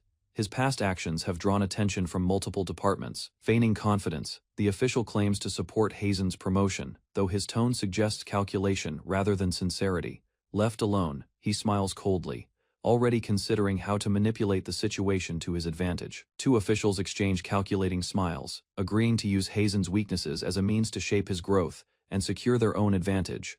Later, they watch from a barred window, quietly confirming their scheme and entrusting each other with the plan's execution. A month after devastating rainfall struck Dokran territory, the damaged region slowly regained stability under strict emergency control. Far away in the imperial capital, Emma returned to her room after another exhausting shift, serving within the lower administrative office. Resting on her bed, she carefully opened Hazen's newest letter describing the continuing famine crisis and the harsh conditions across the affected lands. Photographs beside her reminded her how distant he remained. The report explained how Hazen organized relief efforts and resolved a massive food shortage that threatened more than 100,000 citizens without relying on noble commanders. By the final page, Emma learned his accomplishments received official praise, greatly improving his reputation inside the Empire's central authority. 1 week after returning from Dokran territory, Hazen received an unexpected summons from a senior internal affairs official. Inside the office, the noble calmly announced Hazen's demotion while pretending to express disappointment over the decision. Although the official mocked him and expected resistance, Hazen accepted the punishment without hesitation and prepared to leave immediately. Before exiting the room, he warned the man that blindly trusting rumors and corrupt evaluations would eventually create serious consequences within the administration. Hazen then exposed the official's hidden involvement in unfair demotion orders, leaving the noble shaken as fear replaced his earlier confidence and arrogance. After Hazen left the office, the arrogant noble mocked his attitude and dismissed him as nothing more than an uncivilized commoner. Another official agreed, believing Hazen showed no regret, despite receiving a humiliating demotion from the administration. While pretending to remain calm, the noble quietly celebrated the chance to remove someone he considered dangerous and unpredictable. Soon afterward, transportation orders arrived assigning Hazen to a distant post, while the officials convinced themselves the problem had finally disappeared. However, Hazen's achievements among ordinary citizens spread rapidly across the empire, earning admiration from younger officers and restoring his reputation despite political interference. News of Hazen's sudden demotion spread through the office, leaving younger staff members shocked and unable to understand the decision. Despite the confusion, Hazen calmly explained there were still many important tasks remaining, and began preparing new policy proposals immediately. He then revealed that several recommendations submitted earlier had already been rejected by higher officials without proper review or approval. Meanwhile, the corrupt nobles proudly treated every rejected document as proof that Hazen's influence inside the administration was finally disappearing. However, his work continued reaching other departments, where countless copied proposals inspired lower officials and gradually strengthened support for his growing reputation. During the morning assembly, officials announced that 2 new personnel from the imperial capital would replace the missing officers in the department. The arrogant noble introduced a gloomy senior officer before publicly revealing Hazen's demotion to the lower administration division. Soon afterward, Hazen's new supervisor appeared and immediately declared he would be far stricter than the previous commander. Without wasting time, the man aggressively ordered Hazen to stand properly and demanded complete obedience inside the office. The situation quickly escalated when the supervisor struck Hazen under the excuse of harsh educational guidance, while frightened staff members watched the violent treatment in silence. The violent supervisor proudly declared his brutal behavior was necessary discipline, meant to strengthen weaker subordinates through suffering. Hazen remained silent, showing no fear despite the strange and unstable atmosphere surrounding the new commander. Inside the office, the supervisor mocked the provincial department and arrogantly demanded results equal to those produced in the imperial capital. Soon afterward, an assistant submitted flood control proposals created from Hazen's earlier recommendations regarding water distribution and emergency resource management. After reading the documents, the supervisor exploded with anger and violently rejected the plans, refusing to accept strategies developed by lower-ranking officials. The violent supervisor continued screaming at the frightened assistant, claiming even damaged paperwork reflected weakness and disorder within a subordinate's mind. Moments later, he kicked the trembling officer to the floor and declared the office should function like a battlefield where only discipline mattered. After the outburst, the man proudly insisted his harsh methods would eventually strengthen everyone working under his authority. Another official nervously interrupted the lecture and informed him that a welcome gathering had already been prepared for the new arrivals. Hearing about food and celebration immediately changed the supervisor's mood, and he happily accepted the invitation while dragging exhausted staff members along with him. At the gathering, the violent supervisor loudly declared everyone present to be comrades and demanded absolute unity within the department. However, Hazen's calm expression irritated him further, causing the man to aggressively demand a louder response and greater respect. The supervisor suddenly charged forward in anger, attempting to intimidate Hazen through physical force while criticizing his attitude in front of the others. Instead of retreating, Hazen instantly countered with a single strike that sent the larger man crashing violently across the room. As shocked officials watched in silence, Hazen calmly explained that military officers trained against monsters should easily endure such educational guidance from a superior. Standing over the defeated supervisor, Hazen calmly resumed the welcoming gathering, while terrified officials watched the shocking reversal silently. Hazen announced a welcome party and stepped toward a restrained officer, while others watched nervously. He prepared to deliver his own style of discipline. Without hesitation, Hazen unleashed a rapid barrage of punches. His fists struck repeatedly, overwhelming the man before he could react. As the beating continued, the spectators stared in shock. Hazen remained energetic while his opponent collapsed under the relentless assault. Soon, the battered officer lay on the floor, bruised and bleeding. Strength drained from his body as he struggled to stay conscious. Looking down at the defeated man, Hazen wore a satisfied smile. For him, this harsh punishment was simply another lesson delivered through force. Hazen loosened his grip and remarked that an actual death would only create unnecessary trouble. Confused and aching, the man struggled upright. Hazen calmly claimed the beating had merely been a demonstration of military self-defense, but the officer responded with anger and threats. Before the outburst could continue, Hazen seized one of the man's fingers and bent it sharply. Pain shot through the officer's body, cutting off his confidence. As the officer writhed on the floor, Hazen questioned him about two young men from the past. Fear replaced arrogance when Hazen reminded him of dozens of subordinates he had tormented through repeated abuse of authority. The officer denied every accusation and tried to defend himself. Hazen answered with a swift strike, refusing to let the man hide behind excuses. Another series of blows followed. While the officer staggered helplessly, Hazen revealed that investigating his misconduct had been surprisingly easy because of the countless victims he had left behind. A dark smile spread across Hazen's face. Seeing the officer's fear grow only convinced him that he had found the ideal target for his lesson. The officer crashed onto the floor and desperately wished the ordeal were only a nightmare. Later, Hazen healed the man's injuries with magic, while leaving the pain intact, ensuring every moment of punishment remained unforgettable. Broken by pain and fear, the officer begged for forgiveness and promised to change. Hazen listened calmly, but showed no sign of believing the apology. Instead, Hazen stepped on the man and accused him of hiding behind convenient lies. The officer could only endure the humiliation. Hazen declared that the regret was temporary. Once the punishment ended, he believed the officer would return to abusing weaker people. With the interrogation finished, Hazen turned to his subordinates and ordered preparations for another welcome party. The battered officer watched in confusion. A suitable location was quickly arranged. As the plans moved forward, Hazen's smile suggested the next lesson would be even harsher than the last. Night fell as a strange meal was prepared for the next stage of Hazen's welcome party. The trapped officer sensed danger before the food even reached him. Magic locked his body in place while Hazen cheerfully presented the bizarre dish. Unable to resist, the officer could only watch in growing panic. Moments later, Hazen forced the meal into his mouth. Fear and disgust overwhelmed the officer as he struggled helplessly. The torment continued, with strong liquor poured down his throat. Hazen calmly observed while the officer choked and suffered. Even then, the officer refused to fully accept responsibility. Coughing and trembling, he blamed weakness in others, rather than admitting his own cruelty. Hazen revealed the truth behind the officer's past crimes. He reminded him of a young man who had been forced to drink until his life was destroyed. More victims appeared in Hazen's account. One remained permanently injured, while another had been attacked for exposing the officer's brutality. Dozens of similar cases followed.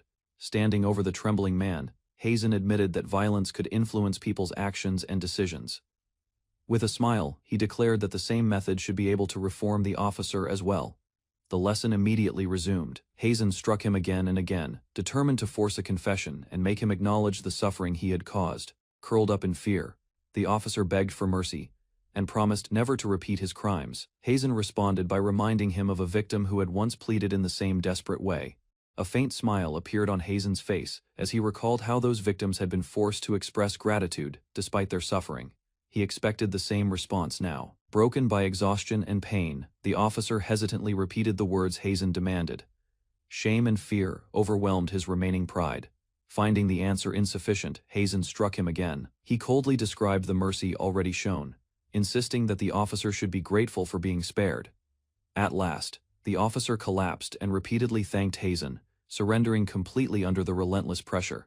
Completely broken, the officer thanked Hazen for correcting him. Every word came out through fear, pain, and exhaustion. Satisfied with the response, Hazen laid down strict conditions.